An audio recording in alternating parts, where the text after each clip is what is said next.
수년간 중국은 이 순간을 준비해왔습니다. 2027년은 많은 사람들이 그 일이 일어날 것이라고 생각했던 해였습니다. 시진핑 주석이 항상 위협해왔던 대만 침공 말입니다. 하지만 예기치 못한 변수가 생겼습니다. 중국의 전쟁 기계는 움직이기 시작하기도 전에 멈춰설 수밖에 없었고, 이 모든 것은 수천 마일 떨어진 한 나라 덕분이었습니다.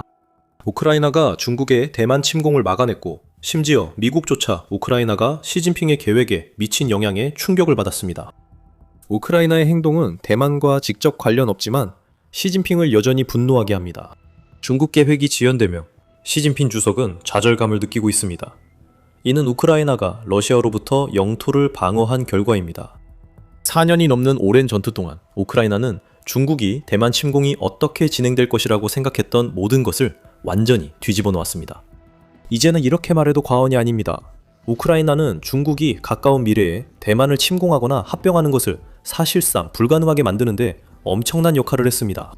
그거 꽤 대담한 주장처럼 들리죠? 하지만 우크라이나 전쟁이 새로운 전술과 전투 방식을 가져왔고, 동남아시아의 모든 국가들, 특히 대만이 이를 주목하며 도입하고 있다는 사실을 알게 되면 이 말이 훨씬 더 설득력 있게 다가옵니다. 우크라이나가 한 일은 겉보기에는 훨씬 더 강력해 보이는 군사력에 맞서 자국을 방어하기 위해 소규모 국가가 무엇을 해야 하는지에 대한 청사진을 제시한 것입니다. 이 청사진은 우크라이나뿐 아니라 선택하는 모든 국가에 적용될 수 있으며, 특히 대만의 경우 이 청사진은 중국에는 전쟁을 끝장내 결정타가 될 수 있습니다. 지난 4년 동안 벌어진 일들은 시진핑을 완전히 당황하게 만들었습니다. 그가 대만 침공에 대해 했던 모든 가정들은 산산조각이 나버렸습니다. 그 이야기에 들어가기 전에 중국의 계획을 살펴보겠습니다. 시진핑이 집권한 이후로 그는 막대한 자원을 투입해 중국을 세계에서 가장 인상적인 군사 강국 중 하나로 탈바꿈시켰습니다. 수년 동안 중국의 군사 지출은 천정부지로 치솟았고, 시진핑은 당분간 이 돈줄을 끊을 생각이 없습니다. 2026년까지의 3년 동안 중국은 매년 국방 예산을 7.2%씩 늘렸고, 2026년에도 또 한 번 7% 인상 있을 예정입니다. 이 모든 지출의 결실은 대만을 점령하기에 충분한 능력을 갖춘 군대를 만들어낸 것이었습니다. 글로벌 파이어파워에 따르면 중국은 세계 3위 군사력을 갖췄다고 합니다. 중국 해군은 단순 자산수로는 세계에서 가장 크고, 배수량 기준으로는 미국에 이어 두 번째로 큰 해군입니다.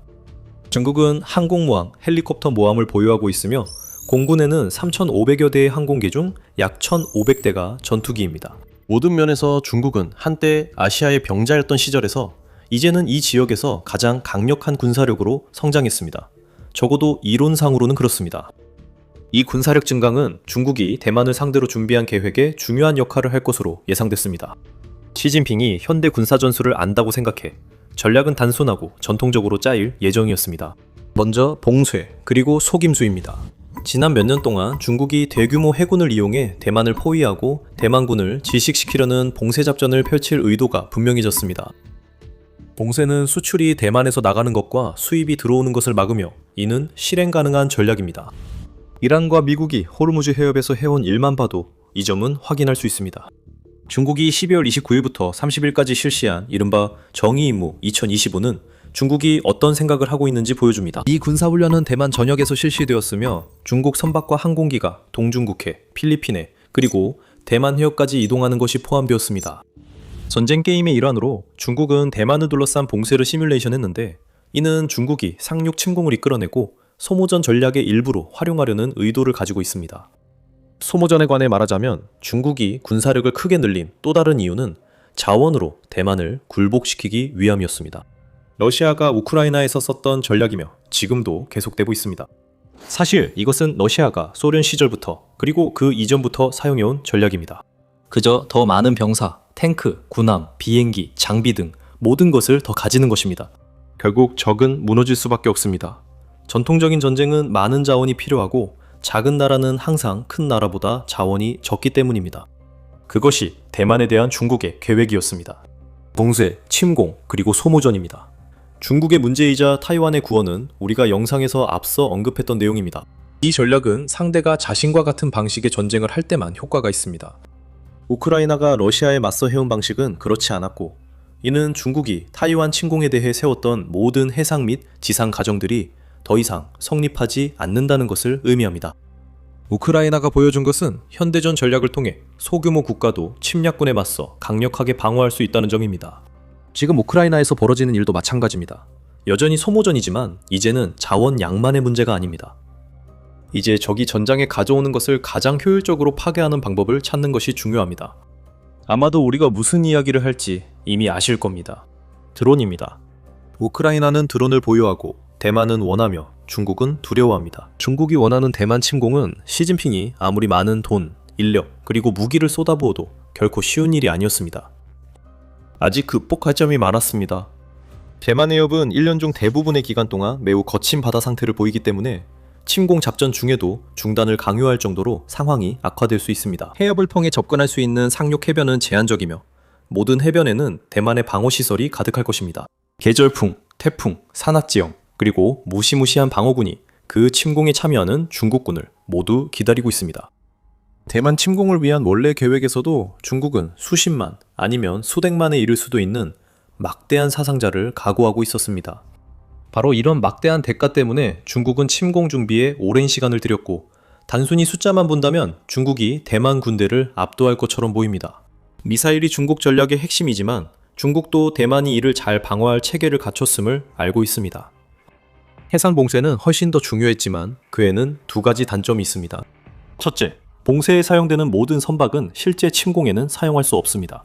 둘째, 더 중요한 것은 중국 봉쇄에 참여하는 선박들이 완전히 무방비가 된다는 점입니다. 이 시점부터 상황이 바뀌며 우크라이나의 러시아 대응 청사진이 두드러집니다. 만약 해상 봉쇄가 중국의 계획이라면 우크라이나는 대만이 훨씬 작은 국가임에도 불구하고 그 봉쇄를 극복하는데 필요한 것을 정확히 제공할 수 있습니다. 어떻게 할까요? 흑해가 다 보여줍니다. 하지만 그 전에 더 밀리터리 쇼를 만드는 이유는 전장에서 힘이 어떻게 움직이는지 설명하려는 것입니다. 채널이 처음이시라면 이런 영상을 더 보시려면 꼭 구독 버튼을 눌러주세요. 중국이 대만 해협과 그 주변 해역에서 하려는 일은 러시아가 흑해에서 하려고 했던 것과 비슷합니다.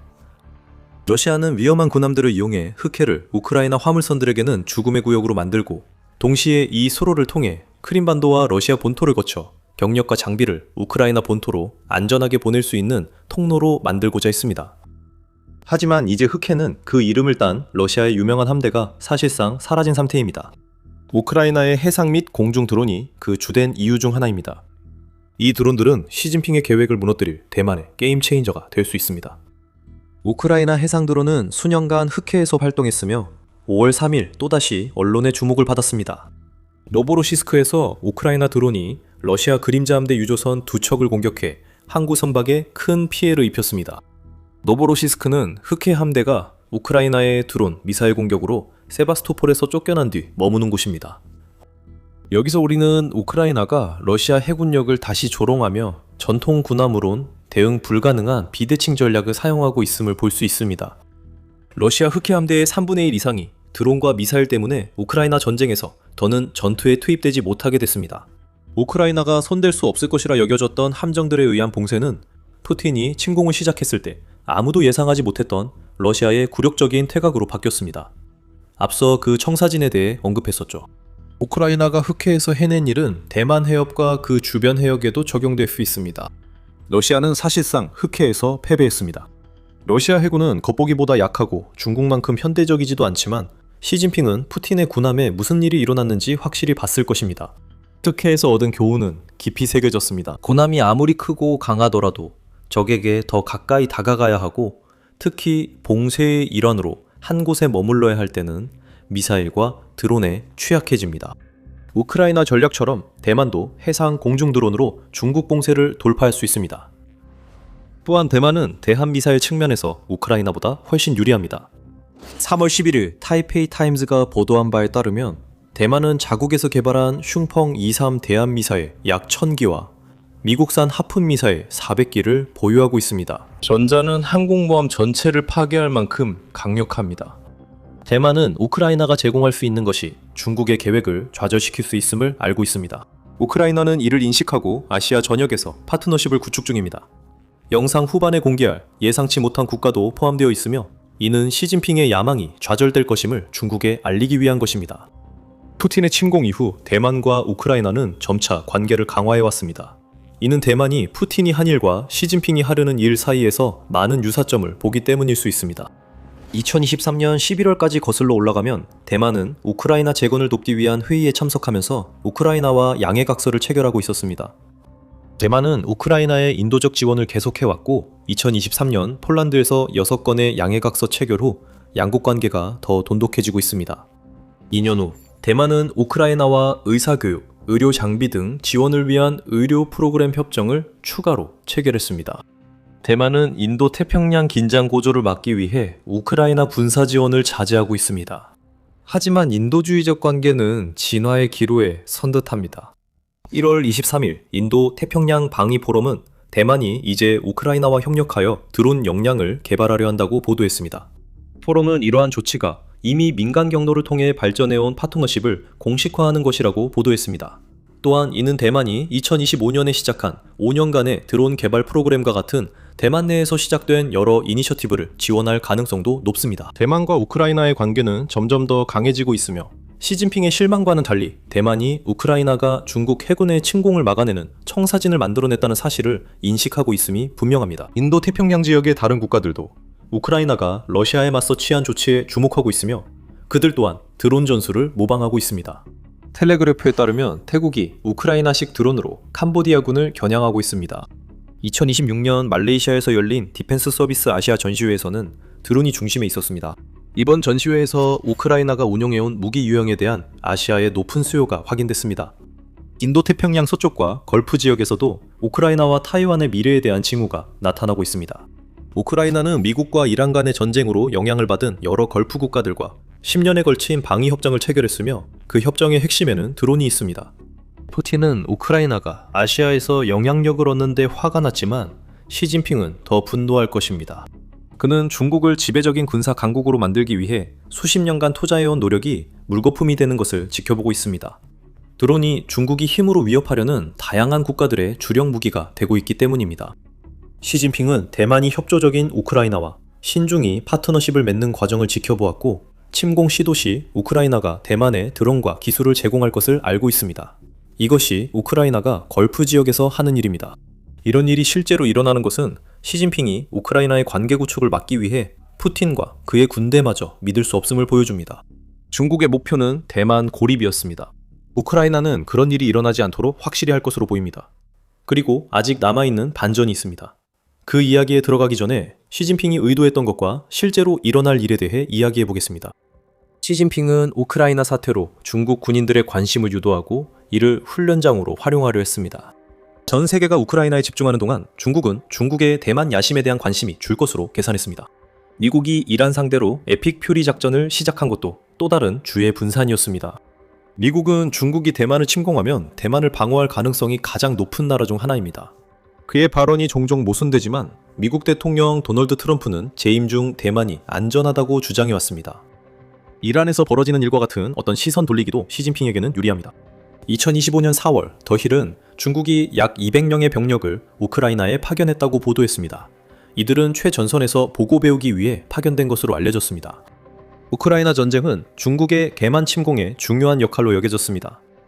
이제 그 같은 전쟁이 대만이 스스로를 방어할 수 있도록 해줄 교훈과 어쩌면 곧 장비까지도 제공하고 있습니다. 시진핑이 받아들일 수밖에 없었던 현실은 단순합니다. 중국은 대만 침공을 시도할 경우 드론이 자국 함정에 어떤 피해를 줄 수 있을지 두려워하고 있습니다. 우크라이나와 대만은 아직 드론 생산 협력을 하지 않지만 두려움은 여전합니다. 시진핑은 우크라이나가 대만이 무엇을 해야 하는지에 대한 청사진을 제시했다고 생각하기 때문입니다. 중국의 대만 침공 계산법이 달라졌다는 증거도 보고 있습니다. 대부분은 중국이 2027년에 대만을 침공할 계획이라고 언급한 것 기억하시죠? 이제는 더 이상 그런 것 같지 않습니다. 스카이뉴스는 미국 정보기관들이 중국이 더 이상 2027년에 침공할 계획이 없으며 대신 어떤 형태의 군사 공격 없이 섬을 장악하려 한다고 보고 있다고 전했습니다. 그건 완전히 뒤바뀐 것이고 우연이 아닙니다. 작고 저렴한 공중 드론, 특히 대만 침공을 돕기 위한 이동식 부두 같은 중국의 새 구상을 무력화할 만큼 충분한 사거리를 가진 드론들은 중국에게 치명적일 것입니다. 터키에서 러시아 함선을 침몰시키고 있는 해상 드론들은 봉쇄를 시도하는 함정이든 아니면 대만 해협을 통과해 상륙작전을 시도하는 함정이든 중국 군함에게도 똑같이 위험할 수 있습니다. 그리고 중국이 대만을 상대로 동원할 수 있는 해군력이 러시아가 흑해에서 보유한 해군력보다 더 많다고 주장할 수도 있겠지만 그 말이 맞습니다. 하지만 중국은 러시아가 우크라이나에서 그랬던 것처럼 육로로 병력을 대만에 투입할 수 없습니다. 상륙작전이나 공중 강습만이 방법입니다. 우크라이나의 드론 전략은 두 가지를 극복하려 맞춰졌습니다. 이제 반전입니다. 시진핑이 걱정해야 할 나라는 우크라이나, 대만뿐만 아닙니다. 인도에서도 우크라이나 영향력 확대 신호가 감지됩니다. 인도는 제재로 인해 낮아진 러시아산 석유 가격을 기꺼이 이용하고 있다는 점에서 중국과 매우 비슷하지만 우크라이나 전쟁이 시작된 이후 인도의 방위 태세에도 변화가 있었습니다. 2009년부터 2013년까지 무기 수입의 76%를 러시아에 의존했던 인도는 2019년부터 2023년까지 러시아산 무기 비중이 36%로 줄어들 정도로 러시아 무기 구매를 점차 줄이고 있습니다. 또한 인도에 무기를 공급하는 나라 중 러시아를 대신해 우크라이나가 될 수도 있습니다. 1월 29일 인도가 우크라이나에서 실전 테스트된 VBET 드론을 구매한 사실이 밝혀졌습니다. 이는 중국과 경쟁하는 인도가 우크라이나로부터 교훈을 얻기 시작했다는 신호입니다. 이것은 중국의 문제입니다. 인도가 우크라이나를 지원하기 시작하고 우크라이나도 인도를 지원하게 된다면 중국이 침투하기 훨씬 더 어려운 대상이 됩니다. 당연히 대만도 마찬가지이고 우리가 설명했듯이 인도태평양 전체 지역도 마찬가지입니다. 수년간 뒤쫓아온 끝에 세계에서 가장 큰 군대가 인도 태평양 지역에서 선두주자가 되었고 이제 중국은 군사적 우위를 행사하기 위해 세웠던 모든 계획을 재평가해야 하는 상황에 놓였습니다. 그리고 이제 아무리 작더라도 중국이 대만에 대한 계획을 완전히 취소하고 대신 중국이 영유권을 주장하는 다른 국가에 집중할 가능성도 생겼습니다. 그 나라는 러시아입니다. 그리고 푸틴은 곧 자신이 우크라이나 침공의 진정한 최종 결과로 자신이 전혀 예상하지 못했던 일련의 지정학적 사건들에서 마지막으로 무너지는 도미노가 될 수도 있다는 사실을 알게 될지도 모릅니다. 그의 침공은 우크라이나를 더 강하게 했고 우크라이나의 드론 기반 방어체계 개발은 대만 등 다른 소국에도 영감을 주었습니다. 중국은 이제 현대전쟁에 대해 우리가 알고 있던 것이 변화함에 따라 인도 태평양 지역에서 심각한 문제에 직면하게 되었습니다. 그리고 이러한 변화는 중국이 북쪽으로 눈을 돌려 이미 많은 인구가 중국어를 사용하는 러시아 영토를 노릴 수 있게 만들 수도 있습니다. 시진핑과 푸틴이 서로 등을 돌리게 되는 걸까요? 몇 년 전만 해도 대만이 중국의 주요 관심사였던 시절에는 상상할 수 없던 일이 벌어지는 셈이죠. 우리는 이미 중국이 러시아에 침투하기 시작하는 모습을 보고 있을지도 모릅니다. 시진핑은 푸틴의 점점 커져가는 절박함을 한동안 이용해왔습니다. 수년 동안 대만이 중국에 복속되는 것이 불가피한 일인 것처럼 행동해온 시진핑 주석은 이제 막 경각심을 갖게 되었습니다. 치명적인 무언가가 대만 해협에 막 들어섰고 이는 중국을 굴욕스럽게 만든 무력 시위를 보여주었습니다. 하지만 반전이 있습니다. 이 무력 시위는 대만에서 나온 게 아닙니다. 방금 인도 태평양 지역의 중국의 또 다른 적이 중국을 언제 어디서든 쓸어버릴 수 있음을 드러냈습니다. 일본이 무대에 등장했고 그것도 강렬하게 등장했습니다. 4월 17일 일본 고남이 중국을 완전히 허를 찌르는 행동을 했다는 소식이 전해졌습니다. 중국이 약 40일간 대만 해협에서 군사훈련을 실시한 이후 일본도 자체적인 무력 시위로 대응했습니다. 일본은 가장 강력한 구축함 중 하나인 제이스 이카즈치함을 그 해협에 파견해 자발적으로 떠나기 전까지 14시간 머물렀습니다. 중국은 함정을 보내지 않았습니다. 일본이 한 일에 대해 아무것도 할 수 없다는 것을 알고 있었기 때문입니다. 14시간 동안 시진핑의 얼굴에 따귀를 때리는 듯한 이 행동은 역사적이고 도전적이며 계속 시청하시면 알게 되겠지만 일본이 과거에 소국적인 군사 전략을 벌였다는 것을 중국에 명확하게 알리는 신호였습니다. 이 조치는 분명한 지정학적, 지리적 영향을 미치며 중국과 그 동맹국에게 불리합니다. 본격적으로 다루기 전에 일본이 보낸 함정부터 볼 필요가 있습니다. 중국이 일본 구축함과 정면 대결을 피한 데에는 이유가 있습니다. 제이스 이카즈치는 특별한 함정이기 때문입니다. 2001년 3월 취역한 이 함정은 기본 사양이 매우 탄탄합니다. 최고 속도는 30노트, 즉 약 시속 35마일에 달하며 해상과 공중 표적 모두에 위협이 될 수 있는 다양한 무장도 갖추고 있습니다. 모토멜라라 76mm 함포와 함께 분당 최대 4,500발의 속도로 탄환을 퍼부으며 표적을 산산조각 낼 수 있는 20mm 팔랑스 근접 방어 무기체계 2기가 탑재되어 있습니다. 이 일본 함정에는 SSM-1B 대함 미사일 8기, 324mm 어뢰 발사관 2기, 그리고 16셀 수직 발사 시스템 2기가 장착되어 있으며 그중 하나에는 이볼브드 시스페로 함대공 미사일이 탑재되어 있습니다. 중국은 이 함정과 엮이길 원하지 않았습니다. 만약 시진핑이 시도했다면 제이스 이카즈치는 어떤 위협에도 대응할 수 있습니다. 하지만 중국은 이미 굴욕을 배새겨야 한다는 걸 알고 있었습니다. 시진핑이 대만 해역 안팎에서 힘을 과시하려는 모든 시도에도 불구하고 제이스 이카즈치의 도착과 14시간 체류는 최근 몇 년 동안 일본이 시진핑에게 이런 신호를 보낸 것이 처음이 아닙니다. 2024년 9월 도쿄는 오랜 기간 대만 해협에 군함을 보내지 않던 관행을 깨고 사자나미가 항해를 하도록 했습니다. 2025년 일본 해상자위대 2척이 그 항로를 따라 항해했습니다. 시진핑에게 가장 최근의 굴욕은 또한 다카이치 사나에가 2025년 10월 일본 총리로 취임한 이후 일본 군함이 처음으로 대만 해협을 통과한 사건이기도 합니다. 이것 자체가 메시지입니다. 일본이 새 지도부 아래 더 이상 중국 자극을 걱정하지 않는다는 뜻입니다. 중국은 이에 대응할 수 있어야 합니다. 시진핑과 측근들은 수년간 세계가 부러워할 해군을 만들겠다는 메시지를 보내왔습니다. 글로벌 파이어파워에 따르면 중국 해군은 현재 841개의 자산을 보유하고 있어 자산수 기준으로 세계에서 가장 큰 해군입니다. 중국은 해군이 이동시킬 수 있는 총 톤수 면에서도 두 번째로 많기 때문에 위협이 될 만한 대형 함정들도 보유하고 있습니다. 이러한 군사력 증강의 목적은 중국이 인도 태평양 지역의 해역을 압도적으로 지배하여 일본과 같은 나라들이 중국이 조금이라도 관심을 보이는 해역을 전함으로 통과하는 것조차 두려워하게 만들기 위함이었습니다. 시진핑은 대만 해협에 깊은 관심을 갖고 있지만 일본은 최정예 구축함을 그곳에 보냈습니다. 중국의 대응은 누군가가 당신을 정통으로 턱에 한 방 날렸는데 화난 편지 한 통 써서 비난하는 것과 다름없습니다. 중국이 할 수 있었던 전부는 일본이 방금 참여한 것으로 추정되는 도발에 대한 미약한 비난과 일본의 행동을 중국의 평화 유지 노력에 대한 모욕으로 묘사하려는 더욱 미약한 뉴스 보도뿐이었습니다. 아랍뉴스에 따르면 중국 외교부 대변인 류 샤오보는 일본이 전함을 타이완 해협에 배치한 것을 중국의 주권을 위협하는 실수를 거듭한 무력 시위라고 비난하는 것 외에는 별다른 조치를 취하지 못했습니다. 그 발언의 위선이 정말 믿기 어렵습니다. 시진핑은 수년간 타이완 주권을 위협해왔지만 자신의 입장을 대변하는 이들을 통해 다른 국가들에게도 같은 주장을 계속할 것입니다. 니폰은 대변인이 일본의 행동이 타이완 해협의 평화와 안정을 해친다고 주장하면서 일본이 결코 넘어서는 안 될 레드라인을 넘었다고 말한 꿔의 발언을 더 많이 보도했습니다. 중국이 이 해협에서 타이완을 계속 위협하는 상황을 생각하면 이 반응은 정말 어이없습니다. 하지만 이 모든 것 중에서 눈에 띄는 점은 중국이 수많은 말을 쏟아냈지만 군사적인 대응은 전혀 하지 않았다는 것입니다. 하지만 중국은 일본 선박을 추적했다고 주장했습니다. 그것도 나름 의미가 있다고 할 수 있겠죠. 중국이 자기네 영해라고 주장하는 해역에서 차단 시도는 전혀 없었습니다.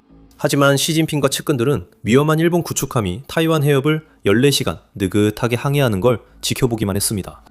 중국이 숨기고 싶은 현실은 시진핑이 이 일을 시작했지만 끝까지 밀고 나갈 용기가 없어 보인다는 것입니다.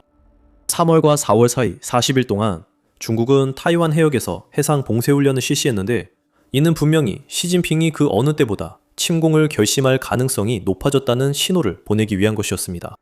그 봉쇄훈련은 2025년 12월 중국이 타이완 주변에서 군사훈련을 한 뒤 진행됐으며 봉쇄와 타이완 주요 거점 점령 시뮬레이션도 포함됐습니다.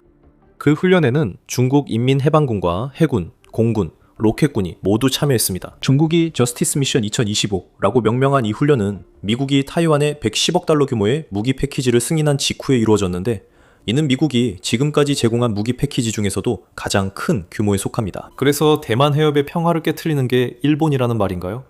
뭔가 중국이 다른 어떤 나라보다도 평화를 더 많이 해치고 있다는 생각이 드네요.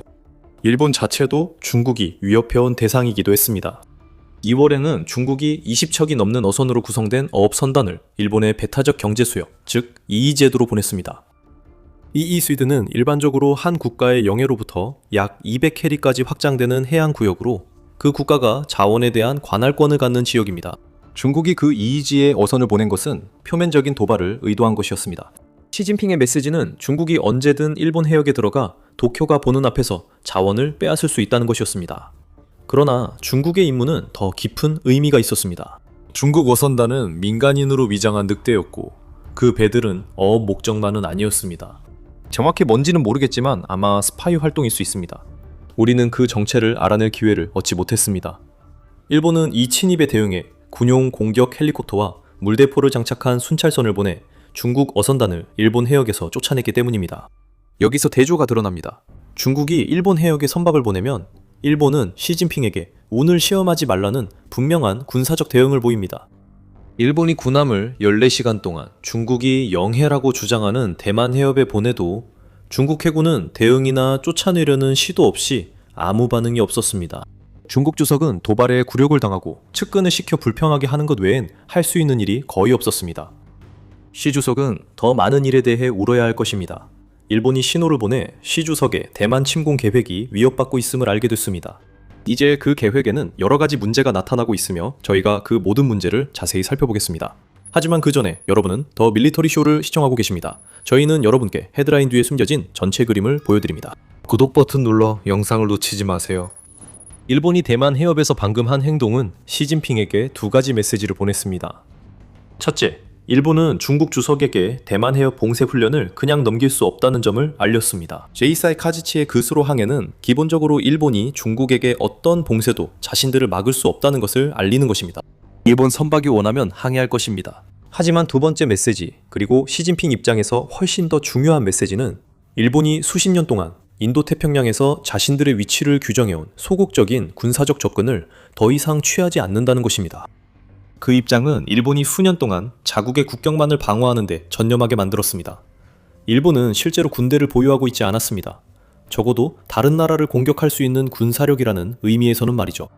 일본은 자위대는 있었지만 자국 영해 밖으로 군함을 보내는 등 적극적 행동은 하지 않았습니다. 하지만 지난 20년간 일본은 많이 변했습니다. 이러한 일본의 군사 노선이 전면적으로 바뀌고 있다는 조짐은 이미 2015년 9월에 나타나기 시작했습니다.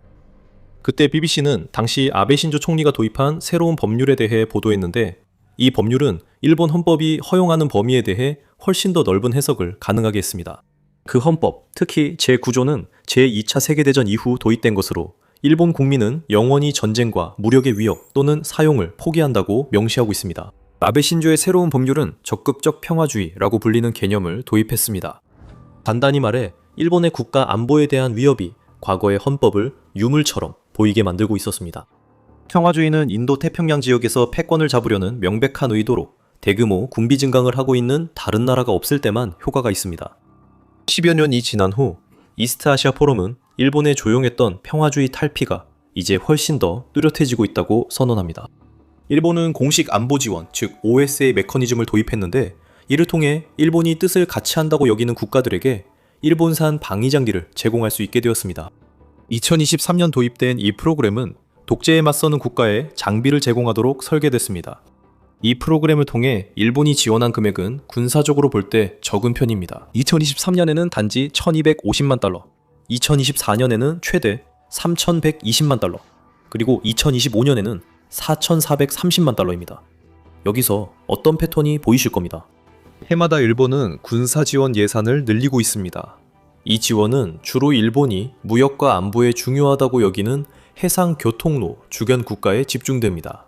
중국도 해상교통로 상당 부분을 탐내며 시진핑은 OSA를 분명히 위협으로 여길 것입니다. 일본은 2026년 OSA 예산 1억 1600만 달러로 2025년 지출액의 2배 이상이 될 것이라고 발표했습니다.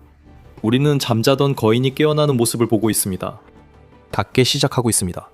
중국에 반대하는 국가들에게 수백만 달러의 군사 지원을 제공하고 중국이 자국 함정 외에는 어떤 군함도 보고 싶어 하지 않는 그 한 해역에 전함을 보내고 있습니다. 하지만 이는 일본이 오랜 평화주의 외교 및 방위 정책을 점차 포기하는 모습입니다.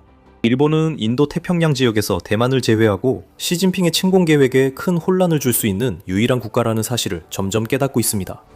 이것은 일본의 군사력만을 의미하지 않습니다.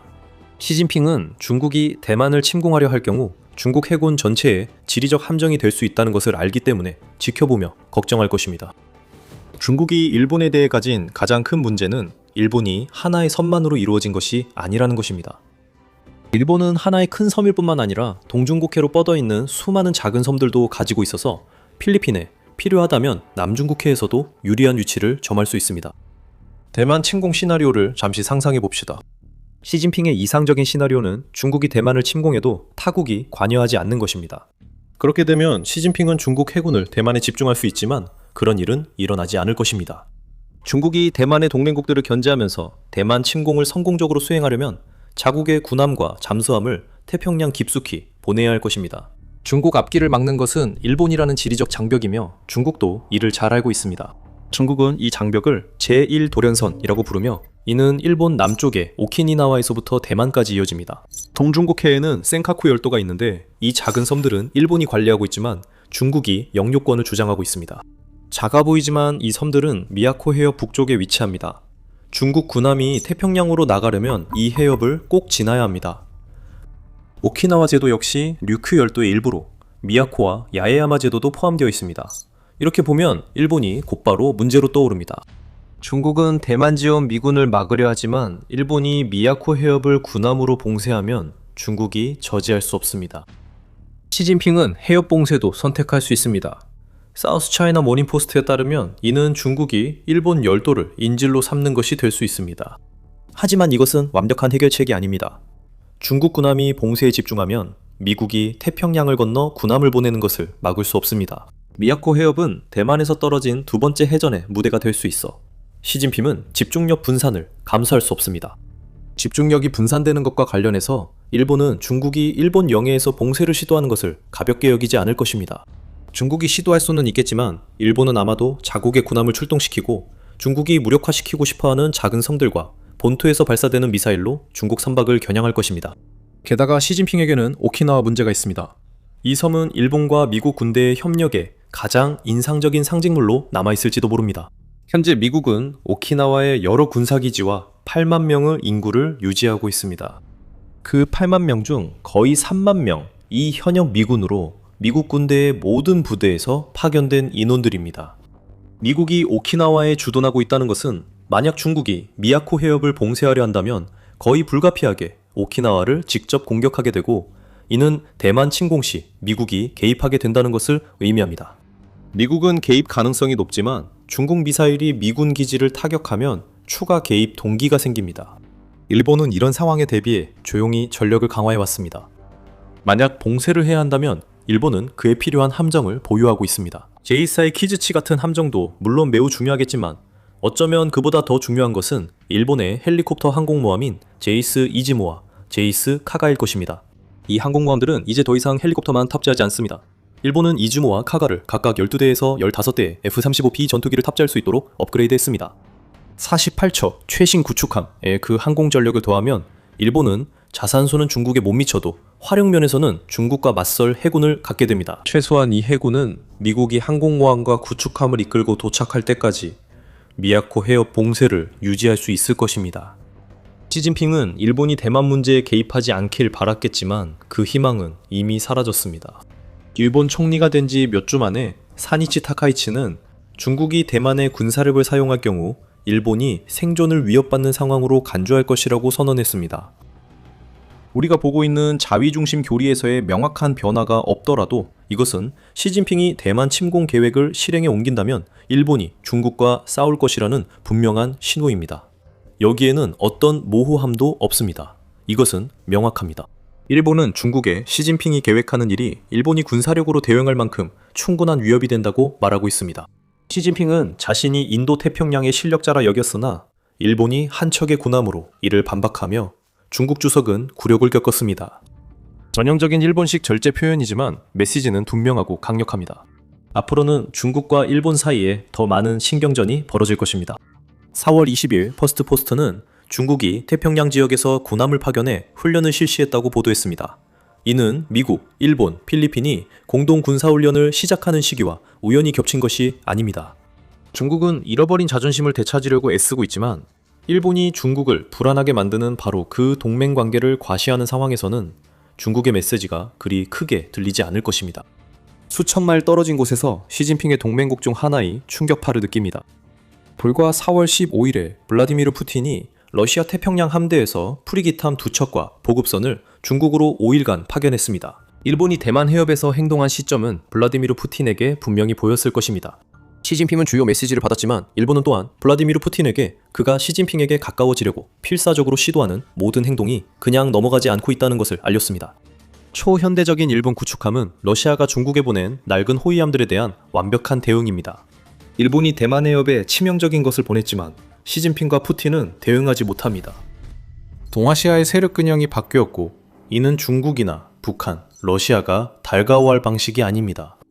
일본은 최근 사거리와 반경 능력을 크게 확장한 두 개의 신형 미사일을 배치했습니다.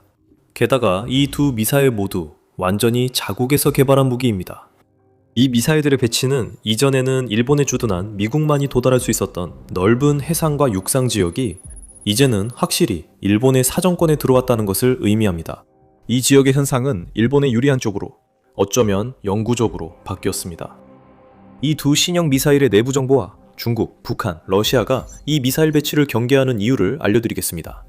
두 신형 미사일 모두 25식라는 같은 이름을 사용해 혼란을 줍니다. 25식 지대함 미사일과 25식 고속 활공탄입니다. 이런 명명 방식은 일본 무기 명명 정책의 특이점입니다. 신형 장비는 실전 배치된 회계 연도로 명명됩니다. 이 두 가지 신형 미사일은 2026년 3월 31일 일본 2025 회계 연도의 마지막 날에 공식적으로 배치되었습니다. 그래서 사양과 성능 면에서는 상당히 다르지만 두 미사일 모두 25식이라는 같은 이름을 가지고 있습니다. 이 두 신형 시스템이 특히 주목받는 이유는 일본이 처음으로 자체 개발한 스탠드오프 미사일이자 처음으로 실전 부대에 배치된 미사일이기 때문입니다. 공정하게 말하자면 이 두 가지 중 첫 번째인 25식 지대함 미사일, 즉 SSM은 사실 기존의 12식을 업그레이드한 미사일입니다. 미사일의 이름과 일본의 명명 관례를 고려하면 12식 미사일은 2012년이나 2013년 1분기에 도입되었을 것이라고 예상할 수 있습니다. 실제로 개발은 2012년에 완료되었지만 공식적으로는 2015년에야 정식으로 전력화되었습니다. 이것은 일본의 명명 관례에서 나타나는 또 다른 특이점으로 볼 수 있겠습니다. 12식 미사일은 일본의 미쓰비시 중공업에서 개발한 트럭 탑재형 대함 미사일입니다. 이 미사일은 노후화된 88식 대함 미사일의 업그레이드 버전이기도 합니다. 이름에서 알 수 있듯이 88식 미사일은 1980년대 후반에 도입되었습니다. 12식 미사일의 업그레이드에는 관성 함법 장치, 즉 INS와 중간 단계의 GPS 유도와 같은 현대적인 기능이 추가되었습니다. 또한 지형 윤곽 매칭과 표적 식별 능력이 향상되어 정밀도가 크게 개선되었습니다. 조달 주문을 기준으로 총 약 50대의 12식 시스템이 배치된 것으로 추정됩니다. 이후 12식의 함정 발사용 버전인 17식 SSM-2E가 2017년에 도입되었습니다. 이 미사일은 일본 마이야급 구축함 배치를 위해 개발됐으며 지상 배치형 12식보다 사거리가 2배 늘어난 약 250마일입니다. 이제 25식은 그 사거리를 다시 한번 확장하여 약 620마일에 이르며 이는 12식보다 대략 5배 더 깁니다. 바로 그것이 중국과 북한 군대를 긴장하게 만드는 이유입니다. 일본이 처음으로 진정한 스탠드오프 능력을 갖추게 된 것입니다. 우크라이나가 자체적으로 생산한 플라밍고, 넵튠, FP7, FP9 미사일을 개발함으로써 러시아에 대한 장거리 스탠드오프 공격에서 스톰 섀도우나 스칼프 미사일과 같은 서방 무기 체계에 대한 의존에서 벗어날 수 있게 되었습니다. 이제 일본도 같은 유연성을 갖췄습니다. 곧 보시겠지만 이것은 앞으로 몇 년간 매우 중요할 수 있습니다. 기술적으로 미사일은 사거리가 90마일을 넘으면 대개 스탠드오프 무기로 분류됩니다. 그 정도 사거리에서는 미사일을 대부분의 적 방공망의 유효 사거리 밖에서 발사할 수 있습니다. 기술적으로 12식은 이미 스탠드오프 미사일입니다. 하지만 중국 미사일 방공망을 고려하면 사실이 아닙니다. 물론 중국의 러시아제 S-300 시스템과 국산 HQ-15 유사 체계는 유효 사거리가 약 124마일에 불과하고 HQ-9의 사거리는 12식과 거의 비슷합니다. 하지만 중국의 HQ-22 시스템은 사거리가 약 105마일입니다. 러시아제 S-400은 최대 사거리가 250마일에 달하며 미국의 사드와 유사한 장거리 요격용으로 개발된 HQ-19는 약 1864마일의 사거리를 가지고 있습니다. 세 가지 시스템과 비교 시 12식은 스탠드오프 미사일이 아닙니다. 25식 SSM은 중국 방공망 사거리의 약 2배 반에 달하는 사거리로 확실한 스탠드오프 미사일입니다. 게다가 일본은 향후 버전의 사거리를 약 932마일까지 더 늘릴 계획입니다. 하지만 현재 사거리인 620마일만으로도 25식은 중국과 북한 주변에서 판도를 바꿉니다. 12식은 사거리가 제한돼 주로 전방어에만 사용됐습니다. 타입 25의 사거리는 이 미사일을 해상 전단뿐만 아니라 선택된 지상 목표물까지 타격할 수 있는 장거리 정밀 타격 능력으로 바꿔줍니다. 이 업그레이드는 2020년 12월 일본 국회에서 승인됐습니다. 대량 생산은 2023 회계연도에 시작된 것으로 알려졌으며 배치는 2025 회계연도로 앞당겨졌습니다. 일본은 연말 마지막 날에 간신히 맞췄더라도 그 약속을 지켰습니다. 사양 측면에서는 탑재된 탄두의 크기나 속도 등과 같이 현재로서는 알려진 것이 많지 않습니다.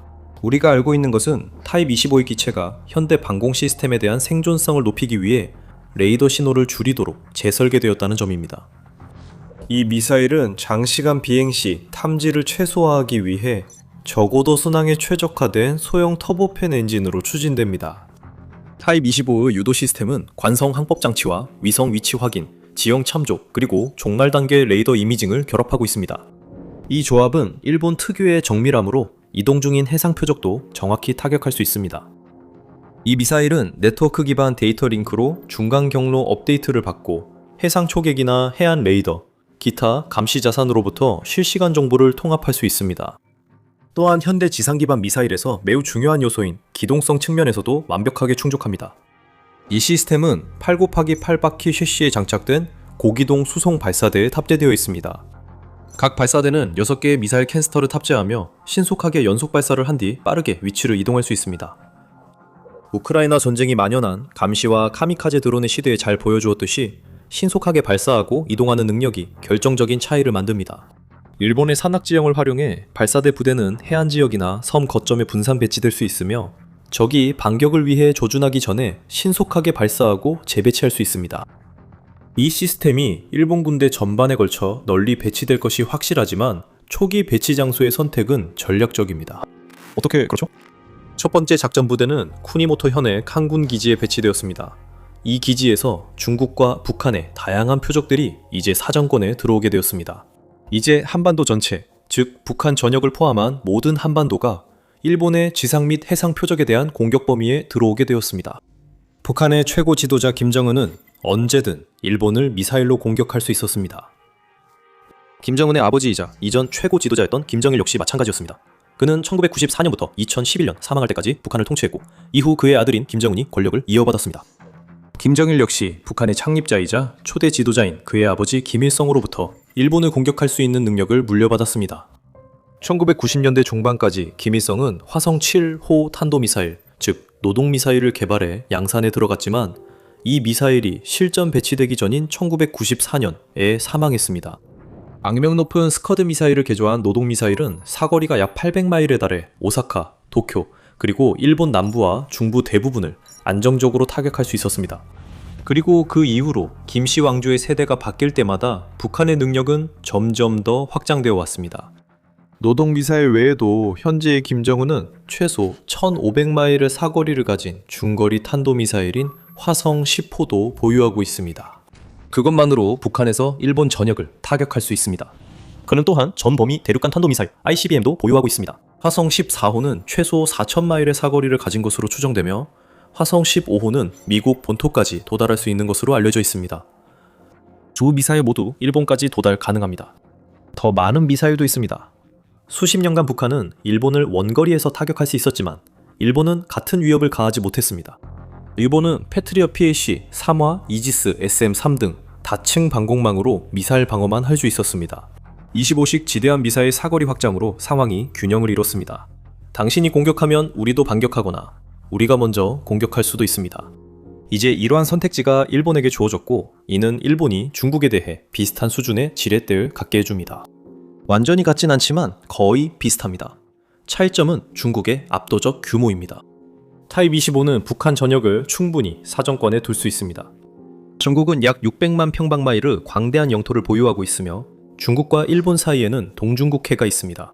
620마일의 사거리를 가진 타입 25 대함미사일은 중국 전체 영토 중 일부분만 사정권에 둘 수 있습니다. 하지만 시진핑에게는 그 정도만으로도 충분히 걱정거리입니다. 일본의 광활한 섬들 전체에 걸쳐 배치된다면 중국 본토의 수많은 고가치 표적들이 사정권에 들어오게 됩니다. 가장 탐나는 표적들은 의심할 여지 없이 중국 극동 지역에 있습니다. 상하이도 이제 사정권에 들어왔고 항저우와 닝보 같은 주요 도시, 항구, 산업 중심지들도 마찬가지입니다. 이곳들은 단순히 인구가 많은 대도시일 뿐만 아니라 중국의 가장 중요한 기업과 산업이 위치해 있고 중국의 세계 무역을 이끄는 곳들입니다. 타입 25는 주요 군사 시설들도 조준 범위에 넣게 됩니다. 항저우의 잔차오 공항은 중국 공군, 즉 인민해방군 공군 83여단이 주둔하고 있는 주요 군사 공군기지입니다. 중국 JH-7A 전투폭격기가 이 기지에서 운용 중입니다. 근처 닝보에는 또 다른 주요 기지인 닝보 해군기지가 있습니다. 이곳은 중국 인민해방군 해군 동해함대의 본부이자 동중국해 해군작전을 위한 주요 지휘센터입니다. 타입 25의 사거리 내에는 푸저우시 근처에 위치한 푸저우 공군기지도 있습니다. 이 공군기지는 대만 맞은편 전력 집결의 핵심 거점이며 중국 방공미사일 시스템의 기지이기도 합니다. 또한 시진핑이 사거리 밖에 두고 싶어하는 중요한 시설들이 더 있습니다. 지금까지는 그런 식이었습니다. 북한의 경우와 비슷하게 중국은 원거리 미사일로 일본을 타격할 수 있는 이점을 누려왔지만 반대로 일본은 그렇지 못했습니다. 항모 킬러라고 불리는 동펑 21D는 2010년대 초반에 실전 배치되었습니다. 기술적으로는 대함 탄도 미사일이지만 물론 움직이지 않는 지상 목표물도 효과적으로 타격할 수 있습니다. 최대 사거리가 2150km에 달해 일본 영토는 물론 오키나와에 있는 미군 기지까지 도달할 수 있습니다. 중국의 지상발사형 CJ-10 또는 DH-10 순항미사일은 최대 1500km 떨어진 곳까지 정밀 타격이 가능합니다. 그리고 DF-26 중거리 탄도미사일은 사거리가 4000km에 달해 일본 전역은 물론 그 너머까지도 타격할 수 있습니다. 북한과 마찬가지로 타이프 25 SSM의 확장된 사거리는 중국의 민감한 지역까지 도달할 수 있게 해주어 일본의 입장에서 전장을 상당히 평평하게 만들어줍니다. 또한 새 미사일로 기존 질서가 흔들리는 세 번째 지역은 러시아입니다. 북쪽의 18호에서 타이프 25 미사일은 러시아 영공을 넘어 중국의 헤이룽장성과 지린성을 타격할 수 있습니다. 이 지역은 중국의 곡창지대이자 중요한 교통 요충지로 여겨집니다. 스위페이허와 랴오즈 회랑 같은 철도 중심지는 중국 북부 항구로 가는 육상 운송에 매우 중요합니다. 국경 지역은 최근 몇 년 사이에 활기찬 중심지로 변모했습니다. 이는 러시아가 서방의 제재로 인해 많은 무역을 중국으로 돌리게 되면서 무역이 활발해졌기 때문입니다. 이미 대규모 비용이 드는 계획들이 진행 중이며 러시아 인근 극동 항구와의 연결 등 물류 인프라 확장을 추진하고 있습니다. 이처럼 급속히 성장하는 중국 러시아 동맹의 중요한 거점 중 상당 부분이 만약 양국 간에 실제 충돌이 발생한다면 이제 일본의 표적이 됩니다. 사실 러시아 극동 주요 항구 일부는 이제 타입 25 사거리 내에 있습니다. 일본이 러시아를 타격하려면 반드시 장거리 무기가 필요한 것은 아닙니다. 가장 가까운 지점에서는 두 나라는 일본의 홋카이도와 러시아의 사할린을 가르는 라페루즈 해협을 사이에 두고 불과 26, 27마일밖에 떨어져 있지 않습니다. 우크라이나는 장거리 타격 가능한 간단한 FPV 드론을 보유합니다. 타입 25의 사거리 확장으로 푸틴 러시아 대통령은 주요 항구와 군사시설 등 더 많은 표적이 위협받게 됐습니다. 블라디보스토크에 주둔한 러시아 태평양 함대가 갑자기 일본의 사정권에 들어오게 되었습니다.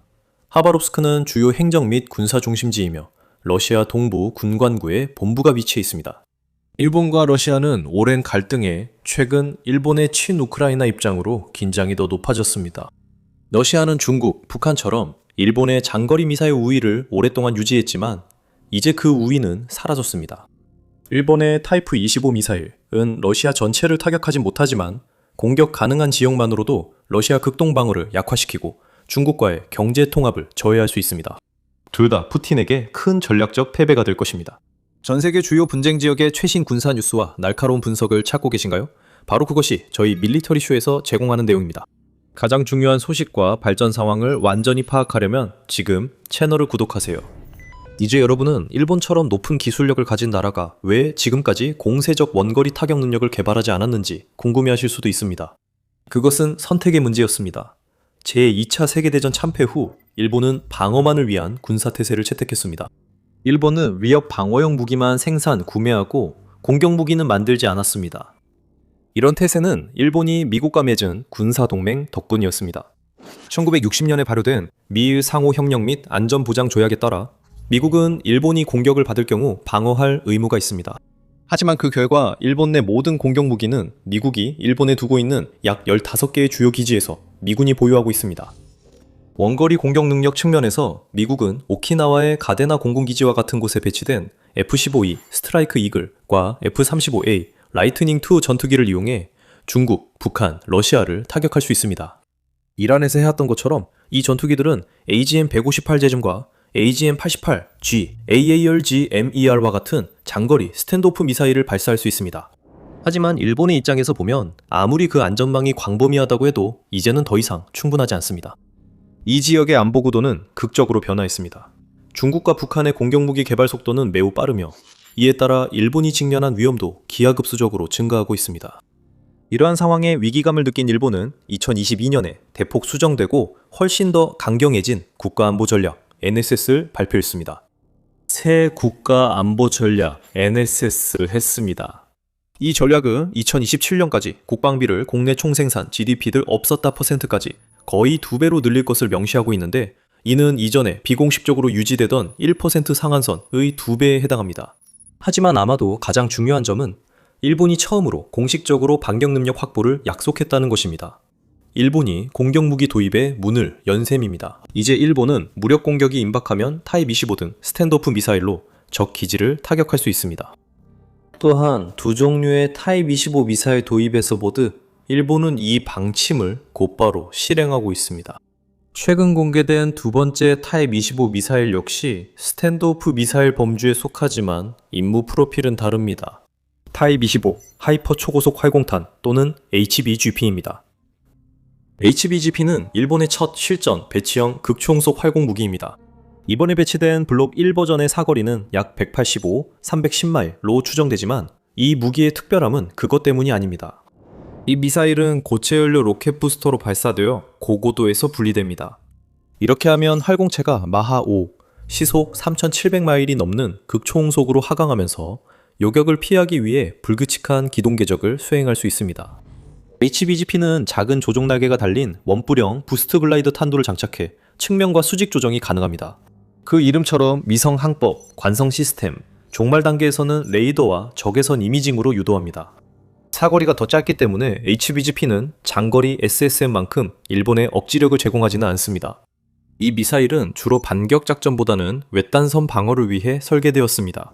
하지만 사거리가 부족한 대신 은밀함과 다재다능함을 갖추고 있어서 단거리 반격 작전에는 이상적입니다. HBGP의 기동성은 추적과 격추를 매우 어렵게 만듭니다. 이 무기는 적기지 공격이나 지휘소 같은 고가치 자산, 상륙 공격부대, 항공모함 갑판을 장갑 관통탄이나 폭발성 형상탄 탄도로 타격하는 데 매우 적합합니다. 전쟁이 치열한 도서 지역에서는 HBGP만으로도 억지력을 형성할 수 있습니다. 적 함선과 미사일 발사 기지는 은밀하며 사실상 요격이 불가능한 미사일 공격 두려움에 사정거리 밖에 머뭅니다. 충분한 수량이 배치된다면 25식 대한미사일과 HBGP의 조합은 일본의 방어 범위를 동중국해와 대만 인근 지역까지 크게 확장시킬 수 있습니다. 블록 1은 주로 훈련과 초기 운용에 쓰이고 있습니다. 2030년대 예정된 블록 2 변형은 사거리가 1300, 1800마일입니다. 이는 사거리와 기동성 면에서 현재의 25식 대한미사일보다 훨씬 더 강력한 반격 위협이 될 것입니다. 일본은 2027 회계연도에 추가 함정 및 공중 발사형 변형을 도입해 계층적 분산된 타격 구조를 구축하려 합니다. 이 구조는 새로운 두 종류의 25식 무기체계 같은 국내 시스템을 일본의 동맹국, 주로 미국의 기존 시스템과 통합합니다. 일본은 미국산 토마호크 순항미사일을 자국의 이지스 구축함 8척 모두에 배치할 계획입니다. 2026년 3월 콩고급 구축함 JS 초카이가 토마호크 미사일 발사 능력 업그레이드를 성공적으로 완료했습니다. 일본 군함이 1000마일 이상 떨어진 표적을 처음으로 타격할 수 있게 됐습니다. JS 초카이는 예정보다 앞서 샌디에이고 해군기지에서 승조원 훈련과 개조를 완료한 것으로 전해졌으며 2026년 8월 실사격 시험을 마친 후 사세보 해군 항공기지로 복귀할 예정입니다. 문제가 있습니다. 일본은 토마호크 미사일 인도까지 기다려야 할 수도 있습니다. 일본은 2024년에 17억 달러 규모의 계약으로 토마호크 미사일 400기를 주문했으며 블록 4와 블록 5 각각 200기씩 포함되어 있습니다. 인도는 2027년에 완료될 예정이었습니다. 미국이 이란을 상대로 토마호크 미사일을 과도하게 사용해 이미 취약한 공급망에 차질이 생겼습니다. 미국은 자국 비축분을 매우 빠르게 소모하고 있습니다. 전쟁 전에는 블록 4호 토마호크 미사일을 약 3,000, 4,500기 보유했습니다. 보도에 따르면 미국은 이란과의 전투 첫 72시간에 400기, 한 달간 850기를 소모한 것으로 알려졌습니다. 한편 연간 생산량은 겨우 60기에서 90기 사이에 머물러 있습니다. 물론 미국 국방부와 레이시오는 2026년 2월 연간 1000기의 토마호크 미사일을 생산하기 위해 새로운 협정을 맺었지만 이 목표를 달성하려면 시간이 걸릴 것이고 미국 군대의 수요가 항상 우선시될 가능성이 높습니다. 이번 상황은 일본이 첨단 무기 자체 개발의 전략적 중요성을 재확인하게 했습니다. 우크라이나가 PAC-3 미사일 확보를 위해 끊임없이 고군분투하는 모습은 이미 익숙합니다. 이 미사일들은 점점 더 희귀해지고 있습니다. 실제로 이란과의 전쟁은 미국의 모든 동맹국 방어의 핵심이 되는 각종 무기 비축분에 점점 더 큰 압박을 가하고 있습니다. 유럽연합에서 일본에 이르기까지 전 세계의 군사 및 정치 지도자들이 우크라이나가 이미 어쩔 수 없이 개발해야 했던 무기 자급자족을 요구하는 이유를 알 수 있습니다. 일본의 신형 25식 미사일은 이미 시진핑, 김정은, 푸틴과 같은 인물들에게 많은 고민거리를 안겨주었습니다. 중국의 지도자 시진핑이 고위 관료들에 대한 대대적인 숙청을 단행하면서 중국 군부는 내부에서부터 무너지고 있습니다. 수십 년 경력을 가진 가장 존경받는 장군들조차도 쫓겨나고 있어 아무도 안전하지 않은 상황입니다. 시진핑은 이 방식이 더 충성스럽고 현대적이며 효율적인 군대에 도움이 된다고 믿습니다. 그는 틀렸습니다. 많은 전문가들은 오히려 그의 행동이 군대의 근본적인 힘과 결속력을 무너뜨리고 있다고 주장합니다. 이로 인해 인민해방군, 즉 PLA는 수십 년 전으로 되돌아가게 되었고 중국 군대는 결코 회복하지 못할 위기에 빠지게 되었습니다. 그래서 이 이야기를 이해하려면 가장 먼저 답해야 할 질문은 왜입니다. 왜일까요? 중국이 군사력을 확장하고 세계에서 가장 큰 해군을 건설하며 그 어느 때보다 더 많은 힘을 과시하고 있는 바로 이 시기에 시진핑이 자신의 군대를 불안정하게 만들 위험을 감수할까요? 그 답은 아주 간단하게 말해서 바로 통제에 있습니다. 2017년 제19차 당대회에서 시진핑은 진정한 세계적 수준의 군사력을 건설하기 위한 계획을 제시했습니다. 2020년까지 시진핑은 인민해방군 육군이 완전히 기계화되고 세계 최고 수준의 장갑차와 첨단 정보기술을 통해 새로운 전략적 역량을 갖추기를 원했습니다. 2035년까지 그는 군대의 완전한 현대화가 완료될 것으로 예상하고 있습니다. 그리고 2049년, 즉 중화인민공화국 건국 100주년이 되는 해에는 세계적 수준의 지위에 도달할 것이라고 합니다. 현대화와 최첨단 시스템에 대한 투자를 통해 시진핑은 중국 군대가 잠재력을 최대한 발휘하여 지금까지 존재했던 가장 두려운 군대 가운데 하나가 되기를 바라고 있습니다. 미국 군대와 맞먹을 수는 없을지 몰라도 시진핑은 최소한 양국 간의 격차를 줄이기를 원하고 있습니다. 이론적으로 이것은 중국이 장기적인 전략적 목표를 추구하는데 더 많은 힘과 자유를 부여할 것이며 특히 대만과의 재통일을 추진할 때 적국의 간섭 위험을 줄일 수 있습니다. 하지만 시진핑은 단순히 더 강력한 첨단 군대만을 원하는 것이 아닙니다. 그는 또한 규율, 전문성, 충성심의 기준을 높이는 군대를 원합니다. 그는 진정한 군대를 원합니다. 절대 거절하지 않는 군대. 가장 낮은 신병부터 최고위 장교까지 모든 인원이 대의에 완전히 헌신하고 집권당으로부터 받는 어떤 명령이든 의심이나 망설임 없이 전적으로 복종하는 군대를 원합니다. 오직 시진핑 자신만이 통제하는 군대입니다. 그런 군대에는 자유롭게 생각하는 사람들, 질서를 어지럽히거나 기존 관행에 반기를 들 수 있는 사람들의 자리는 없습니다. 그래서 그런 사람들은 지금 이 순간에도 체계적으로 제거되고 있습니다. 우리가 이미 3차 세계대전에 들어선 걸까요? 기사마다 전혀 다른 현실에 사는 느낌이 들 때도 있습니다. 이제 뉴스 따라잡기가 더는 어렵지 않습니다. 진짜로 사실인 게 뭔지 알아내는 게 더 어렵죠? 이 이야기를 보세요. 거의 200개에 달하는 다양한 매체에서 다뤘던 내용입니다. 미군이 이란 항구를 봉쇄한 결과 36시간 만에 경제 교역이 완전히 중단됐다고 보도하고 있습니다. 하지만 단 하루 전에는 주로 진보 성향의 거의 80개 매체에서 다룬 또 다른 보도가 있었습니다. 그 보도에서는 봉쇄 첫날 호르무즈 해협의 해상교통이 거의 영향을 받지 않았다고 했죠. 그렇다면 어느 쪽이 맞는 걸까요? 완전 중단인가요? 아니면 방해가 거의 없는 건가요? 둘 다 가능할까요? 보도 내용이 나뉘는 이유가 바로 저희가 그라운드 뉴스로 전 세계 분쟁을 다양한 시각에서 보는 이유입니다. 만약 저 헤드라인 중 하나만 본다면 한 가지 시각만 갖게 되고 상황에 대해 완전히 다르게 이해하게 될 겁니다. 그라운드 뉴스는 매일 수천 개의 뉴스를 모아서 주제별로 정리해주고 각 소스의 편향성, 신뢰도, 소유 구조까지 보여주기 때문에 한눈에 다양한 관점을 확인할 수 있습니다. 최근 자주 쓰는 기능 중 하나는 블라인드 스팟으로 정치적 한쪽에서 주로 다루지만 다른 쪽에선 거의 언급되지 않는 뉴스를 보여줍니다. 정치적으로 어떤 입장이든 에코챔버에서 벗어나면 실제로 무슨 일이 일어나고 있는지 더 정확하게 이해할 수 있습니다. 이는 전쟁의 혼란 속에서 진실을 파악하는 데 매우 중요합니다. ground.news/militaryknob ground.news/military쇼 방문 또는 QR코드 스캔으로 벤티지 플랜을 40% 할인된 가격에 무제한 이용하세요. 이로 인해 가격이 커피 한 잔보다 저렴해집니다. 직접 그라운드 뉴스를 이용해보세요. 2022년에 시작해서 2026년까지 계속됩니다. 시진핑은 중국 군부 지도부에 대한 전례 없는 숙청을 주도했으며 100명 이상의 고위 장교와 수십 명의 장군 및 중장이 직위에서 해임되었고 수십 명이 실종되었거나 현재 조사를 받고 있습니다. 이들은 단순한 무작위 장교나 비교적 하위급 인사들이 아닙니다. 이들은 중국에서 가장 경험이 많은 군 지도자들입니다. 예를 들어 2024년 말에는 전 국방부장 웨이펑어가 부패 혐의로 조사를 받았습니다. 그리고 결국 중국 공산당에서 제명되었고 로켓군에서의 장군 계급도 박탈당했습니다. 웨이펑허의 후임자인 리샹프 역시 2023년에 갑자기 공개석상에서 사라졌고 이후 해임 및 당에서 제명되었으며 역사상 최단기간 국방부장이라는 기록을 세웠습니다. 위위차오 인민해방군 로켓군 사령관도 또 다른 거물로 2024년 7월 공식적으로 당에서 제명되었습니다.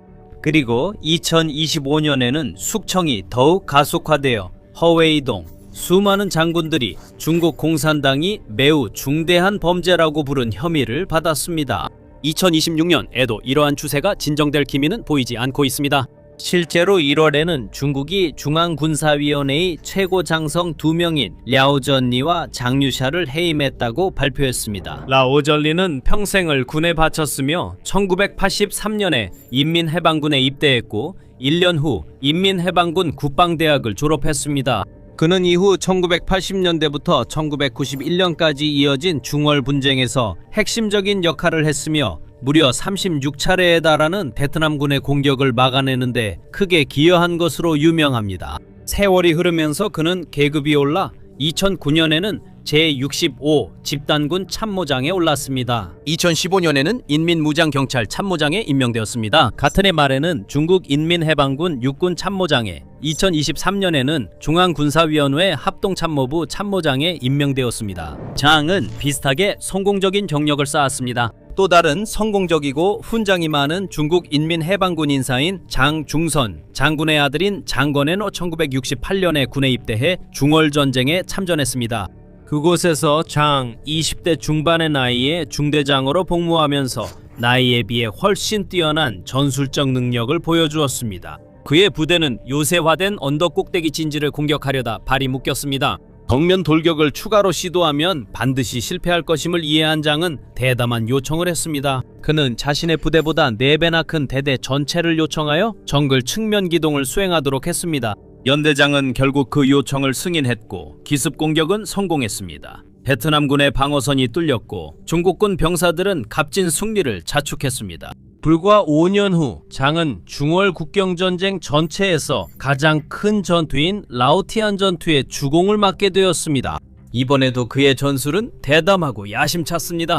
그의 전략은 문화 대혁명 이후 군 최초의 완전한 보병-포병 협동작전 계획을 포함하고 있었으며 이는 어느 연대장도 보통 요구하거나 받을 수 없는 엄청난 양의 포병 지원을 동원한 것이었습니다. 하지만 다시 한번 그 전략은 성공했습니다. 장장의 부대는 대규모 베트남군의 반격에 직면했음에도 불구하고 6개의 적 연대에 맞서 자리를 지켰습니다. 이는 포병의 지원 덕분이기도 했습니다. 장장은 자신의 능력을 입증했고 그 후 여러 번의 승진을 거듭했습니다. 그는 1997년에 소장, 2007년에 중장, 2011년에 대장으로 진급했습니다. 2017년 그는 중국 중앙군사위원회 CMC 부주석이라는 명예로운 직책을 받았지만 2025년 말에 대중의 시야에서 사라졌습니다. 그리고 1월에 그는 랴오와 함께 공식적으로 직위에서 해임되었습니다. 순식간에 그들의 오랜 경력은 아무 의미도 없게 되었습니다.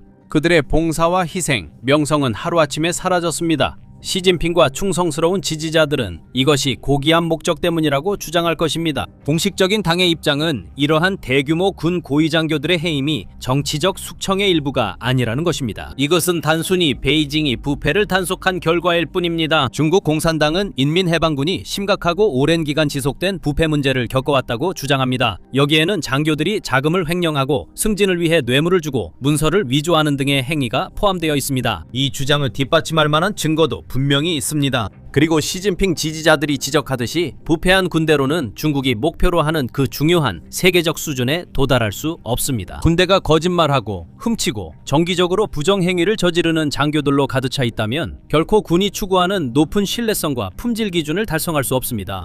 그 결과 당은 규칙을 어긴 사람들을 조사하고 처벌하는 것 외에는 다른 선택지가 없었다고 말합니다. 중국 공산당은 또한 당이 항상 군대를 완전히 통제해야 한다고 주장합니다. 쿠데타나 지휘체계의 분열 위험이 있어서는 안 되며 이것이 바로 고위 장교들을 계속해서 해임하고 경험은 부족할 수 있지만 더 충성스럽고 신뢰할 수 있다고 여겨지는 인물들로 교체하는 또 다른 명분이 되고 있습니다. 하지만 많은 분석가들은 당의 입장이 면밀한 조사에는 견디지 못한다고 주장합니다. 예를 들어 제임스타운 재단은 장 요슈아가 시진핑과의 견해 차이로 숙청당했다는 제목의 장문의 분석을 발표했으며 여러 중국 공식 소스의 오픈소스 데이터를 사용해 이러한 주장을 펼쳤습니다. 장 요슈아와 숙청에 연루된 다른 인물들에게 제기된 혐의는 부패와는 관련이 적고 시진핑의 정책에 대한 의견 차이와 더 관련이 있다는 것입니다. 즉 보고서는 장 요슈아와 랴오 모두 자신들이 비현실적이라고 느낀 지시, 특히 2027년까지 대만 침공 가능성과 관련된 지시에 저항했다고 지적했습니다. 장 요슈아는 2035년 이 훨씬 더 현실적인 목표라고 주장했습니다. 따라서 시진핑은 반드시 부패를 처벌하는 것이 아니라 불복종을 처벌하고 자신에게 감히 반대하는 사람들을 뿌리 뽑으려는 것으로 보입니다.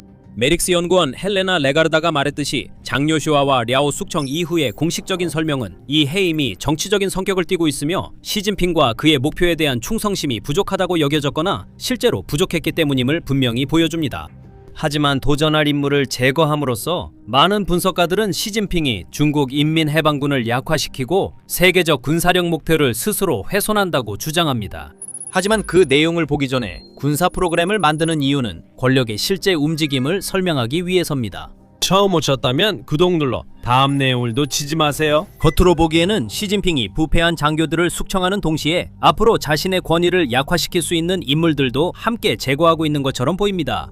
더 깊이 들여다보면 그의 진짜 목표가 드러납니다. 그는 단순히 개인만을 겨냥하는 것이 아니라 군 내부의 다양한 사람들과 집단을 연결하는 비공식적이지만 중요한 권력 네트워크, 즉 중국어로 관시라고 불리는 인맥 자체를 겨냥하고 있습니다. 이런 종류의 네트워크는 전 세계 모든 군대에서 어떤 형태로든 존재합니다. 이것들은 군대라는 세계가 작동하는 방식에서 자연스럽고 거의 피할 수 없는 결과입니다. 예를 들어 같은 시기에 입대해서 같은 시설에서 기초훈련을 받은 군인들은 항상 어떤 형태로든 동지애를 공유하게 됩니다. 상급 장교들은 종종 자신이 지휘하는 부하들 중에서 가장 유망한 병사들을 멘토링하고 그 병사들이 나중에 다른 부대나 지역으로 이동하더라도 계속 연락을 유지하곤 합니다. 함께 복무한 사람들은 자연스럽게 유대감을 형성하게 되고 기회가 생기면 앞으로도 서로를 도와주거나 챙겨주려는 경향이 있습니다. 그래서 군대가 겉으로 보기에는 계급, 명령, 공식적인 지휘체계에 따라 움직이는 것처럼 보이지만 실제로는 이러한 관계들이 작동 방식에 영향을 미치는 또 다른 보이지 않는 층이 존재합니다. 특히 중국처럼 방대하고 복잡한 군대에서는 이러한 관시가 공식적으로 인정되거나 규제되지는 않지만 조용히 전체 시스템의 작동 방식을 좌우하는 경우가 많습니다. 예를 들어 중국 군인이 문제가 생겼을 때 그는 공식적인 절차나 지연, 관료주의를 따르고 싶어하지 않을 수도 있습니다. 대신 그는 예전 지휘관에게 조언을 구하거나 이전 분대원에게 연락할 수도 있습니다. 인원 입장에서는 이러한 시스템에 많은 이점이 있습니다. 예를 들어 서로를 알고 신뢰하는 군인들이 시스템을 거치거나 복잡한 행정 절차와 승인 과정을 거치지 않고 서로를 돕는 것이 더 빠르고 간단한 경우가 많습니다. 관관시는 신뢰를 가능하게 하고 소통을 촉진하며 중국 인민해방군 내에 존재하는 지나치게 엄격하고 경직된 상명하달 구조를 보완해줍니다. 워 언더 락스에 기고한 제임스타운 재단 연구원이자 중국 군사 전문가 크리스토퍼 나이는 중국에서 비공식 인맥에 의존하는 것이 장교가 시스템을 헤쳐나가는 방법이라고 밝혔습니다. 이는 승진을 확보하고 조사 중에 정치적 보호를 받으며 심지어 전장 지휘권이나 우선적인 탄약 지원을 협상하는 메커니즘입니다. 이러한 관시들은 하나의 보호막으로 결집해 전체주의적 당 국가 내에서 기능하는 데 필요한 안정과 자원을 제공하는 필수적인 후원 인프라를 형성합니다. 예를 들어 장의사늘 관시 덕분에 중월전쟁 당시 중원병력 한 대대와 원하는 모든 포병 지원을 요청했을 때 승인을 받을 수 있었습니다. 그는 유명하고 존경받는 장군의 아들이었습니다. 그는 인맥 네트워크를 가지고 있었고 아버지의 이름을 아는 사람들에게 부탁을 하여 도움을 받았습니다. 장의샤는 이후에도 자신의 목표를 달성하기 위해 인맥을 계속 활용했습니다. 예를 들어 2000년대 후반에 선양군구 사령관으로 근무할 때 장의샤는 군용 토지 할당을 이용해 지방정부와 민간 개발업자 간의 대규모 건설 계약을 체결하는 군주택 프로그램을 주도했습니다. 이것은 군인들에게 매우 큰 도움이 되었는데 수천 명의 장교들에게 꼭 필요한 주택을 확보해 주었고, 장의샤는 일반적으로 이런 일을 거의 불가능하게 만드는 공식적인 제약을 우회하는 방식으로 일을 해냈습니다. 중국 군사 역사 전반에 걸쳐 이와 비슷한 사례는 셀 수 없이 많았으며, 개인적인 인맥이 관료적 장벽을 극복하거나 체계의 엄격한 규칙에 따라 행동했다면 결코 불가능했을 일들을 이루는데 큰 도움이 되었습니다. 예를 들어 고위 지휘관들은 자신들의 관시 네트워크 내에서 가장 유능하고 야망 있는 신병들을 알아보고 그들을 더 높은 직책으로 승진시킬 수 있었습니다. 장교들 또한 무기 조달부터 부서 간 협조에 이르기까지 모든 일에 자신들의 인맥을 활용해 왔습니다. 냉소적인 사람들은 이러한 인맥이 군 조직 내에서 편향이나 불균형을 초래한다고 주장할 수도 있습니다. 한편 더 잘하는 사람들은 이러한 네트워크가 군 조직의 자연스럽고 건강한 부산물이라고 주장할 것입니다. 이는 군에 헌신한 사람이라면 누구나 겪게 되는 필연적인 결과입니다. 모든 계급의 군인들은 항상 주변 사람들과 인맥을 쌓게 됩니다. 그리고 자신의 임무를 다하고 부하를 멘토링하며 열심히 일하는 이들을 보상하고 다양한 부서 간의 신뢰를 쌓는 장교는 어떤 규칙도 어긴 것이 아닙니다. 그들은 주어진 역할에서 최선을 다한 것입니다. 불행하게도 시 주석은 그렇게 보지 않습니다. 리 씨가 언급했듯이 중국의 지도자는 비공식적인 네트워크를 항상 의심의 눈초리로 바라보는 경향이 있습니다. 그에게 관시에는 언제나 어느 정도 위험이 따릅니다. 고위 장교들이 인맥과 파벌을 만들면 당의 명령을 거부하거나 군대를 마음대로 바꿀 수 있기 때문입니다. 이는 그가 원하는 방식이 아닙니다. 시진핑의 이상적인 군대는 최고 지휘부가 분산되어 있고 장교들과 관리들이 유능하면서도 언제든 교체될 수 있으며 오직 최고 지도자에게만 극도로 충성하는 그런 군대입니다. 그는 그들이 서로 인맥을 쌓거나 때때로 규칙을 어겨 시간을 절약하거나 서로를 돕는 것을 원하지 않습니다. 그는 경험이나 고참 여부와 상관없이 모든 인원이 매번 지시받은 대로 정확히 행동하는 엄격하게 규제되고 완벽하게 예측 가능한 시스템을 원합니다. 그래서 그는 그 비전에 맞지 않는 사람들을 내보내고 동시에 그런 비공식적인 네트워크도 무너뜨리고 있습니다. 그는 분명히 이것이 옳은 결정이고 자신의 목표를 달성할 수 있는 유일한 방법이라고 생각하고 있습니다. 실제로는 이렇게 짧은 시간에 많은 고위 장교들을 내보내면 단순히 개인들을 없애는 것이 아니라 그들이 유지하던 시스템 자체를 파괴하는 것이기 때문에 이득보다 해가 더 클 가능성이 높습니다. 이들은 하급 병사들이 아닙니다. 이들은 수십 년간의 지휘 경험과 최고 수준에서 입증된 능력과 성공 기록을 가진 사람들입니다.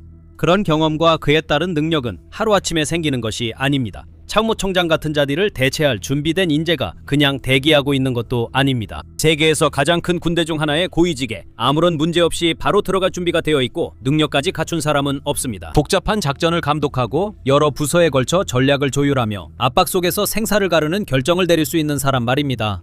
시진핑은 이런 역할을 세계적 수준으로 수행할 수 있는 소수의 귀중한 인재들을 적극적으로 조사하고 체포하고 추방하고 있습니다. 그리고 그는 그 자리에 더 충성스럽고 음모를 꾸밀 가능성이 적은 이들로 교체하지만 이들은 신뢰와 권위, 존경을 받지 못하는 인물들입니다. 괴로운 지휘관들은 자신이 잘 모르는 자리에 갑자기 배치되고 자신이 만들지 않은 조직과 자신을 완전히 신뢰하지 않는 팀을 물려받으며 단 한 번의 실수도 경력에 치명적인 영향을 줄 수 있는 가장 엄격한 규칙에 따라 행동할 것을 요구받고 있습니다. 그렇다면 앞으로 무슨 일이 벌어질까요? 이 새로운 지휘관들은 지나치게 조심스러워집니다. 그들은 극도의 신중함으로 행동하며 잘못된 행동을 하거나 잘못된 말을 하거나 심지어 잘못된 사람과 함께 있는 모습을 보일까봐 끊임없이 두려워합니다. 그들은 모든 것을 2번 확인하고 작은 위험도 피하며 절차를 철저히 따릅니다.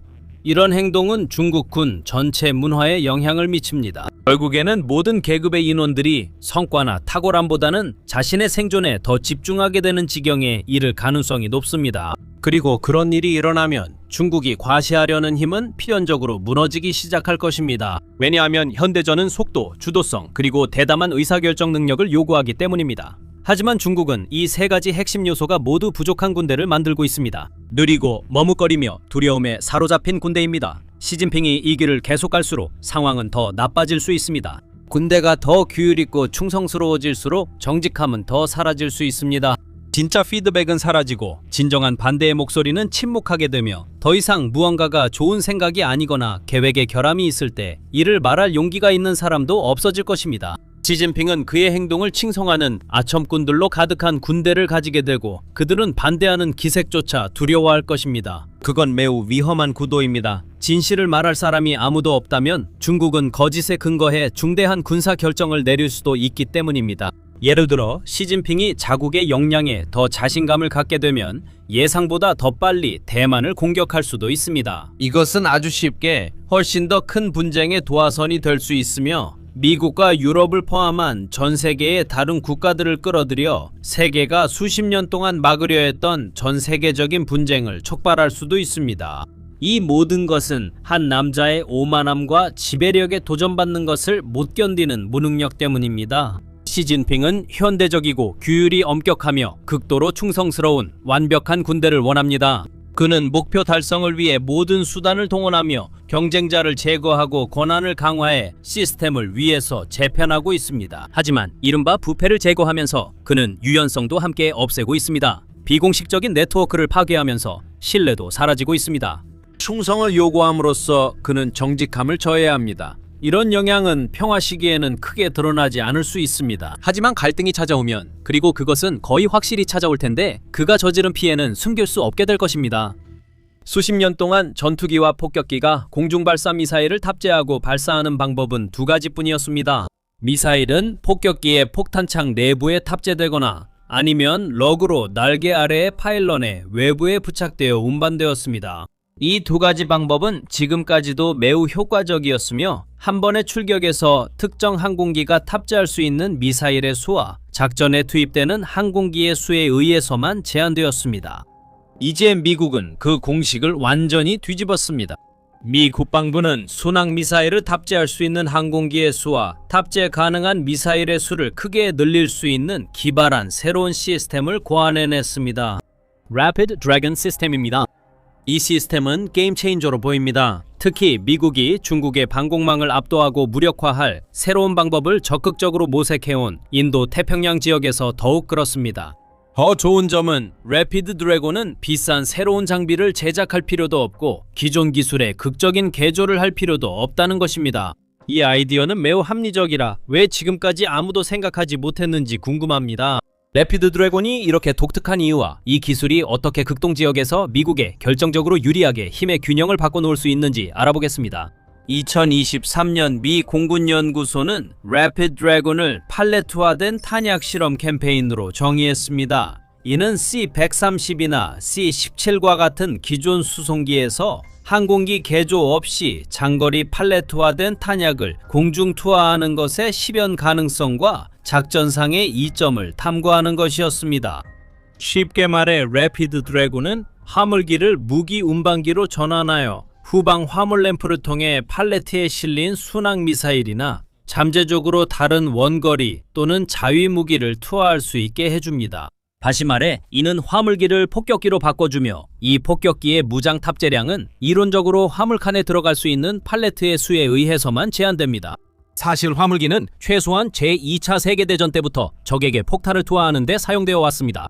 예를 들어 1940년 바르샤바 폭격 당시 독일군은 JU-52 수송기를 보조 폭격기로 사용했습니다. 미국은 베트남 전쟁 때 C-130 화물기를 이용해 블루 82 데이지 커터 폭탄을 투하하기 시작했고 1991년 이라크 전쟁에서도 이 기술을 계속 사용했습니다. 그리고 아프가니스탄에서는 더 큰 GBU-43B 모압 폭탄을 사용했습니다.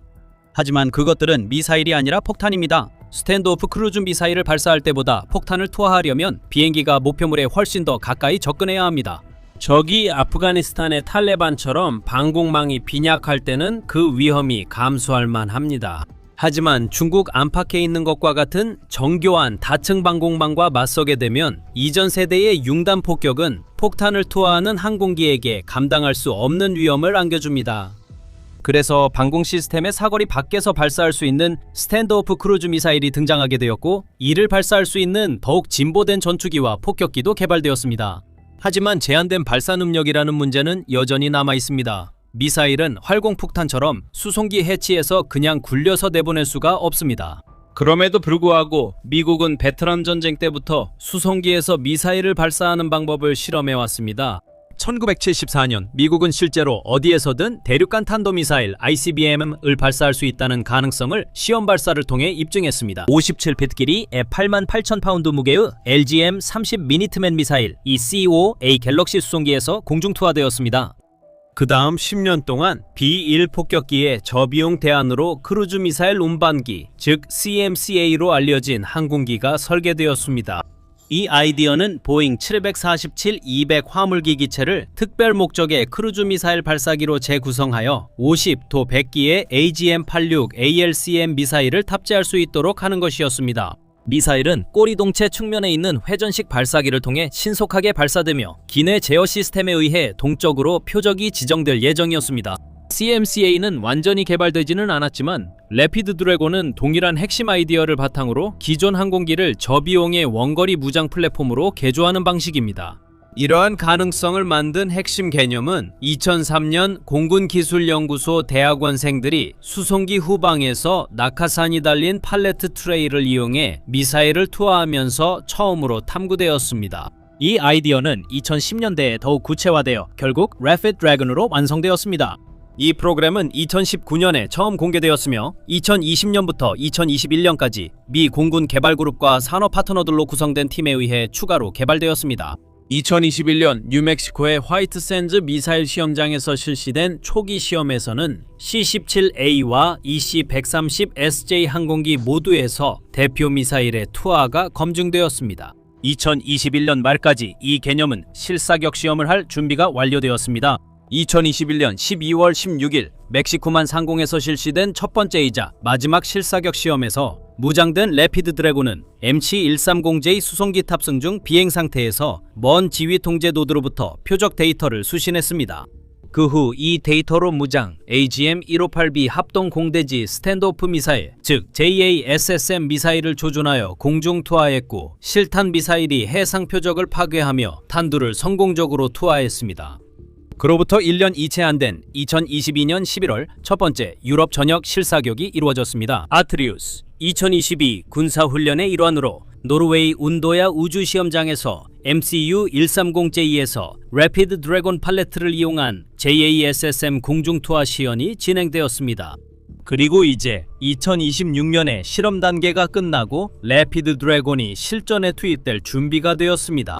2020년 4월 공군 생해주기 관리센터 AFLCMC 이른바 팔레트화된 탄약으로 수송기를 무장시키만 2020년 4월 팔레트화된 탄약으로 수송기를 무장시키만 돼 2020년 4월 팔레트화된 탄약으로 수송기를 무장시키만 돼 2020년 4월 팔레트화된 탄약으로 수송기를 무장시키만 돼 팔레트 직을 여진여다 탄약의 주름기에서 이른바 팔레트화된 탄약으로 수송기를 무장시키만 돼 함정호 2020년 4월 팔레트화된 탄약으로 수송기를 무장시키만 돼 다가 팔레트화된 탄약으로 수송기를 무장시키만 돼 팔레트화된 탄약으로 수송기를 무장시키만 돼 FLCMC가 팔레트화된 탄약으로 수송기를 무장시키는 공식 프로그램인 드래곤 카트의 설립을 발표했습니다. 즉 래피드 드래곤은 더 이상 실험이 아닙니다. 이제 공식적으로 운영되는 미군 프로그램입니다. 이 지정은 중요한 단계이며 미군이 래피드 드래곤 카트 프로젝트를 얼마나 진지하게 여기고 있는지를 강조합니다. 이 프로젝트가 공식 프로그램으로 지정되면 장기적인 예산 배정과 향후 전력 계획의 공식적인 통합이 보장됩니다. 2026년 5월 이 프로그램은 실험 단계에서 운용, 배치 단계로 전환하는 단계에 들어섰으며 2027년에 중간 단계 획득의 신속 전력화 경로를 통해 실전 배치가 예상됩니다. 작동 방식은 기술적으로 매우 진보되어 있으면서도 놀라울 만큼 단순합니다. 래피드 드래곤은 마치 상자 안에 들어있는 스마트하고 일회용인 폭탄창과 같으며 원격 화력 풍제 센터에서 탄약의 표적 정보를 전달할 수 있는 인터페이스를 포함하고 있습니다. 미사일은 팔레트화된 발사 모듈에 적재되고 이 모듈들은 다시 수송기에 실립니다. 적재는 이미 공중기동사령부 항공기 전반에 널리 사용되고 있는 표준 화물 취급 시스템을 통해 이루어집니다. 후방 램프에서 투하된 후 팔레트는 낙하산 아래에서 안정화되고 이후 순항미사일을 공중에서 순차적으로 발사합니다. 상대적으로 단순한 저기술 솔루션처럼 들리죠? 어떤 면에서는 그렇습니다. 이 시스템은 개조되지 않은 미군 표준 화물기를 사용하며 미사일 투하는 보급품이나 차량을 공중 투하할 때 필요한 일반적인 기술 외에 추가적인 승무원 기술이 필요하지 않습니다. 하지만 이를 가능하게 한 기술적, 절차적 창의성을 과소평가해서는 안 됩니다. 많은 기존 방위 프로그램과 달리 드래곤 카트는 정부의 데이터 관리를 극대화하고 기술 기준선을 정부가 계속 통제하도록 구성되어 있습니다. 켄트 밀러, 드래곤 카트 프로그램의 시스템 엔지니어링 프로그램 매니저이자 프로그램 설계자에 따르면 드래곤 카트는 말 그대로 처음부터 디지털로 만들어진다는 꿈이 실현된 것입니다. 이 시스템은 모델 기반 시스템 엔지니어링 모델에서 탄생했습니다. 모델 기반 시스템 엔지니어링, 즉 MBSE는 복잡한 시스템을 정의하고 설계하며 검증하기 위해 문서 대신 정형 모델을 사용하는 방법론입니다. 이것은 엔지니어링 조직이 시스템 요구사항, 아키텍처, 그리고 동작을 포착하고 전달하는 방식에 근본적인 변화를 가져옵니다. 문서에 의존하는 대신 MBSE는 통합된 기계, 판독 가능한 모델을 유일한 기준으로 사용합니다. 그렇다면 이것이 드래곤 카트에 어떻게 적용될까요? 뮬러의 설명처럼 엔지니어링을 우리가 직접 담당하고 있어 새로운 페이로드에 더 긴 발사 모듈이 필요하면 모델링과 하중 경로 분석 후 그 모델을 생산업체에 보냅니다. 따라서 검증된 기존 기술들을 새로운 방식으로 조합하고 디지털 아키텍처를 엄격하게 관리함으로써 프로그램 오피스는 기존의 장애물을 제거하고 빠른 확장과 향후 업그레이드를 가능하게 했습니다. 게다가 이 모듈형 신속 반복 시스템은 이미 실전에서 입증되었습니다. 시험에서 배치박스의 크기는 조정이 가능했으며 4개에서 45개의 AGM-158B, JASSM-ER 또는 장거리 순항미사일까지 다양하게 설정할 수 있었습니다. 하지만 Rapid Dragon, 즉 드래곤 카트가 운용하도록 설계된 미사일이 이것 하나뿐인 것은 아닙니다. 장기적으로 AFRCMC에 따르면 프로그램 사무국은 저렴하고 적응 가능하며 상당한 스탠드오프 사거리를 가진 단일 공대지 탄약을 개발함으로써 전투 공간을 간소화하는 것을 목표로 하고 있습니다. 이제 그 미사일의 설계는 팔레트형과 러그형 발사 구성 모두에서 배치될 수 있도록 해야 합니다. 하지만 그 설계가 최종적으로 완성되기 전까지 래피드 드래곤 카트 시스템은 다양한 기존 순항 미사일과 몇몇 새로운 미사일을 운용할 수 있도록 설계되었습니다. 팔레트형 발사 시스템은 록히드 마틴이 자체 개발한 JASSM 시리즈의 여러 변형을 탑재하고 운용할 수 있도록 설계 및 제작되었습니다. 여기에는 앞서 언급한 AGM-158B JASSM-ER, 사거리 575마일의 스텔스 지상공격 순항미사일과 스텔스 및 전자전 저항성이 강화된 B 변형 모델이 포함됩니다. 또한 AGM-158C LRASM, 즉 장거리 대함미사일도 포함되며 이 미사일 역시 비슷한 사거리를 자랑합니다. 해상 전투를 위해 특별히 제작된 더 발전된 유도 시스템을 탑재하고 있습니다. 그리고 곧 등장할 JASSM-XR은 1000마일의 사거리를 자랑합니다. 하지만 이 무기들이 아무리 뛰어나다고 해도 가격이 매우 비싸고 생산에도 오랜 시간이 걸립니다. JASSM-ER-B형은 총 약 3232기가 생산될 예정이며 미국뿐만 아니라 일본, 네덜란드, 폴란드, 핀란드, 호주에서도 주문이 들어왔습니다. 단가, 유닛 가격은 생산 배치에 따라 다르며 대당 100만 달러에서 160만 달러까지 다양합니다. 상위 가격대는 업그레이드된 B2 변형의 가격과도 비슷하며 이 변형은 총 4656기가 생산되었습니다. C형, 즉 LRASM 대함미사일은 추가적인 자율표적 인식, IRRF 시커, 데이터 링크 덕분에 훨씬 더 비쌉니다. 단가가 한 기당 최대 350만 달러에 이를 수 있습니다. 아직 개발 중이기 때문에 탱쌀의 총 생산량과 단가는 아직 명확하지 않습니다. 하지만 비용보다 더 큰 문제가 있습니다. 바로 생산 속도입니다. 현재 모든 버전의 연간 생산량은 400, 500기 수준입니다. 2022년에 22만 5천 평방피트 규모의 새로운 생산시설이 도입되어 로봇 도장 라인과 첨단 테스터와 같은 자동화 공정 덕분에 연간 약 1000기까지 생산량을 늘릴 수 있게 되었습니다. 문제는 미국이 그 물량을 빠르게 소모할 수 있다는 점입니다. 미국이 이란을 상대로 한 에픽 퓨리 작전에 4주간 집중 폭격 기간 동안 소모한 것으로 추정됩니다. 정밀 타격 미사일 비축량의 45%, 사드 요격 미사일의 절반, 패트리엇 PAC 요격 미사일 재고의 거의 절반, 토마호크 미사일의 약 30%, 그리고 장거리 자삼 미사일의 20% 이상을 소모했습니다. 이러한 비축구는 생산 속도를 늘리더라도 몇 년이 걸려야 보충할 수 있습니다. 펜타곤 내부 평가에서는 이미 단기간 내 탄약 부족 위험에 대한 경고가 나오고 있습니다. 페르시아만에서 전쟁이 상당 기간 다시 격화되거나 미국이 예를 들어 대만에서 추가적인 분쟁에 휘말리게 된다면 이 문제는 매우 빠르게 더욱 심각해질 수 있습니다. 가장 중요한 군사 및 지정학적 발전에 대한 일일 뉴스 업데이트와 심층 분석을 원하신다면 꼭 이 채널을 구독해 주세요. 더 밀리터리 쇼에서는 유튜브에서 가장 상세하고 정확하며 통찰력 있는 군사 콘텐츠를 만나보실 수 있습니다. 래피드 드래곤은 미국이 단기간에 배치할 수 있는 미사일의 수를 확실히 늘려줄 것입니다.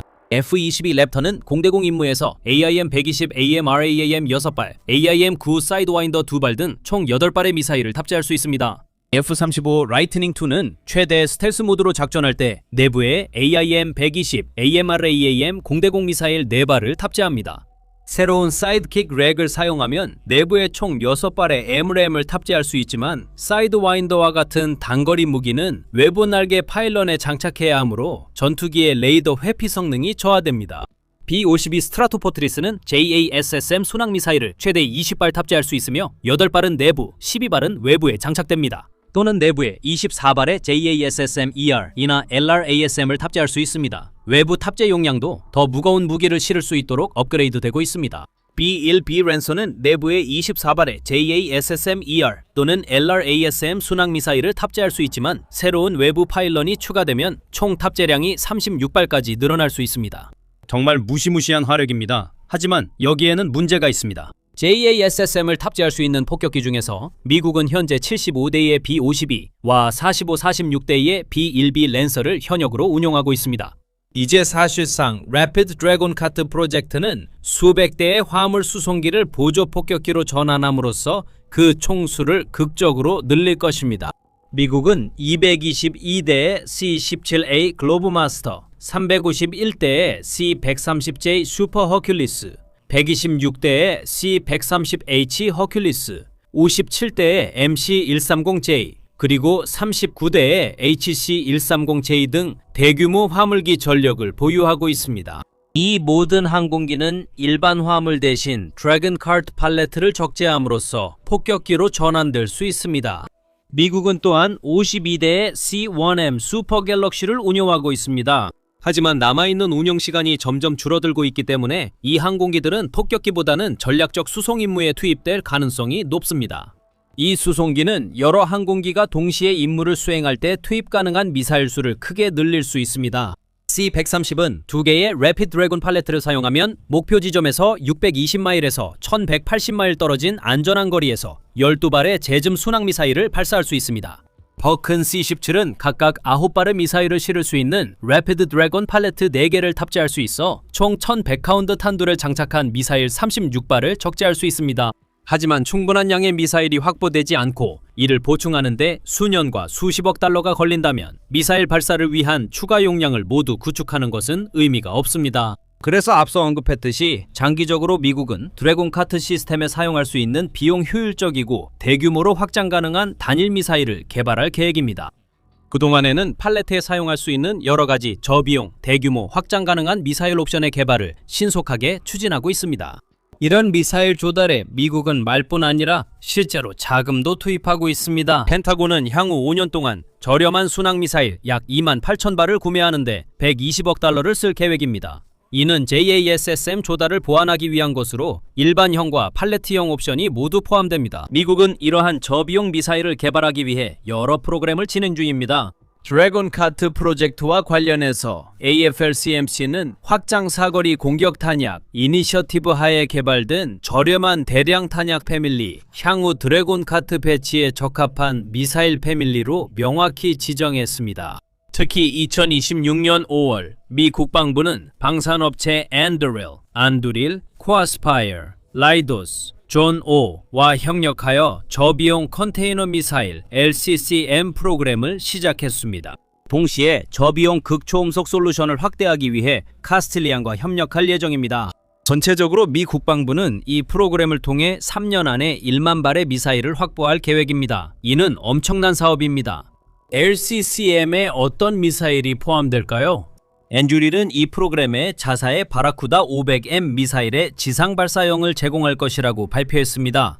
이 무기는 공중 발사도 가능합니다. 이 미사일은 최대 100파운드의 탑재 중량을 갖추고 있으며 공중 발사 시 최대 사거리는 약 500마일에 이를 것으로 예상됩니다. 이 회사는 앞으로 3년 동안 매년 최소 1000기의 이 무기를 미군에 납품할 계획이라고 밝혔습니다.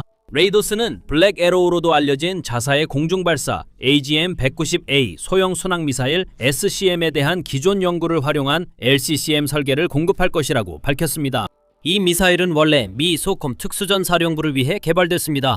이 미사일은 약 200파운드의 탄두를 탑재하며 시험에서 400캐리 이상의 사거리를 달성했습니다. 이 회사는 새로운 프레임워크 계약으로 유닛 3000대 납품을 계획합니다. 코아스파이어와 존5가 최종적으로 어떤 설계를 제공할지는 아직 알려지지 않았지만 이들은 회사가 이미 ERAM 프로그램을 위해 개발한 미사일을 개조한 버전일 가능성이 높습니다. 그리고 이것은 매우 흥미로운 전망입니다. 코아스파이어의 이램 설계는 신속하게 적응 가능한 저렴한 순항미사일 RACAM로 불립니다. 이것은 3D 프린팅을 활용해 비용을 낮추고 신속한 생산 확대를 가능하게 하는 모듈형 저비용 순항미사일입니다. ER, 즉 확장 사거리 버전은 보도에 따르면 사거리가 1000마일을 넘는다고 합니다. 러스티 대거는 명목상 우크라이나에 공급하기 위해 제작되었지만 이후 ERAM 프로그램을 통해 국내에서도 사용처를 찾았습니다. 이 무기는 150마일에서 280마일 사이의 사거리와 500파운드급 탄두, 그리고 일정 수준의 관통 능력을 가진 파편 폭발 탄두를 갖춘 것으로 알려져 있습니다. 예산안에서 언급된 극초음속 무기의 저비용 확장과 관련해서는 카스틸리안이 저비용 극초음속 블랙버드 미사일을 생산하고 있습니다. 정확한 재원 중 많은 부분이 공개되지는 않았지만 공식 기록을 통해 일부는 유추할 수 있습니다. 육군이 제안한 2026 회계연도 예산안에 따르면 블랙버드 GL, 즉 지상 발사형의 목표는 정밀 타격 미사일 4단계 능력의 약 80%를 상당히 낮은 비용으로 제공하는 것입니다. 4단계는 PRSM의 사거리를 310마일에서 620마일로 늘리는 것을 목표로 하고 있습니다. 따라서 그 능력의 80%라면 블랙버드는 약 500마일의 사거리를 갖게 됩니다. 어떤 종류의 탄두를 탑재할지는 아직 확실하지 않습니다. 보잉의 새로운 JDAM LR 순항미사일과 그 해상 타격 변형도 래피드 드래곤 시스템에 사용할 수 있는 적합한 옵션으로 보입니다. 두 미사일 모두 500파운드급 탄두를 375마일 떨어진 표적까지 전달할 수 있습니다. 이제 드래곤 카트 시스템은 미국이 순항미사일을 배치할 수 있는 항공기의 수를 대폭 늘림으로써 배치할 수 있는 순항미사일의 수를 크게 늘릴 수 있는 새로운 방법을 분명히 열어줍니다. 이 시스템은 전략적으로도 의미가 있습니다. 특히 중국 같은 경쟁자에게 더 그렇습니다. 아이러니하게도 래피드 드래곤이라는 이름은 중국에서 유래했습니다. 이 이름은 10세기 중국의 연발 사격 공성 무기인 지롱지롱처, 즉 래피드 드래곤 카트에서 유래했습니다. 이것은 안전한 거리에서 다수의 장거리 쇠뇌 화살을 동시에 발사할 수 있었던 일종의 쇠뇌였습니다. 마찬가지로 현대의 래피드 드래곤 발사 시스템은 발사 항공기가 위협받지 않는 원거리에서 적의 방어망을 포화시키기 위해 설계되었습니다. 이 시스템은 기존의 수송기 전력을 활용해 신속하게 배치할 수 있으며 최소한의 비용과 훈련으로 대규모 공격 임무를 대폭 증가시킬 수 있는 선택지를 제공합니다. 하지만 더 많은 폭격기를 빠르게 제공하는 것 외에도 드래곤 카트는 미국이 다방면 공격에서 더 다양한 선택지를 갖게 합니다. 이제 미국은 저비용 순항미사일 팔레트와 고성능 JASSM-ER 그리고 LRASM을 결합할 수 있게 되었습니다. 비용이 적은 무기는 적 영공 포화에 스텔스 기능의 JASSM-ER과 LRASM은 더 가치 있는 표적 사냥에 유용합니다.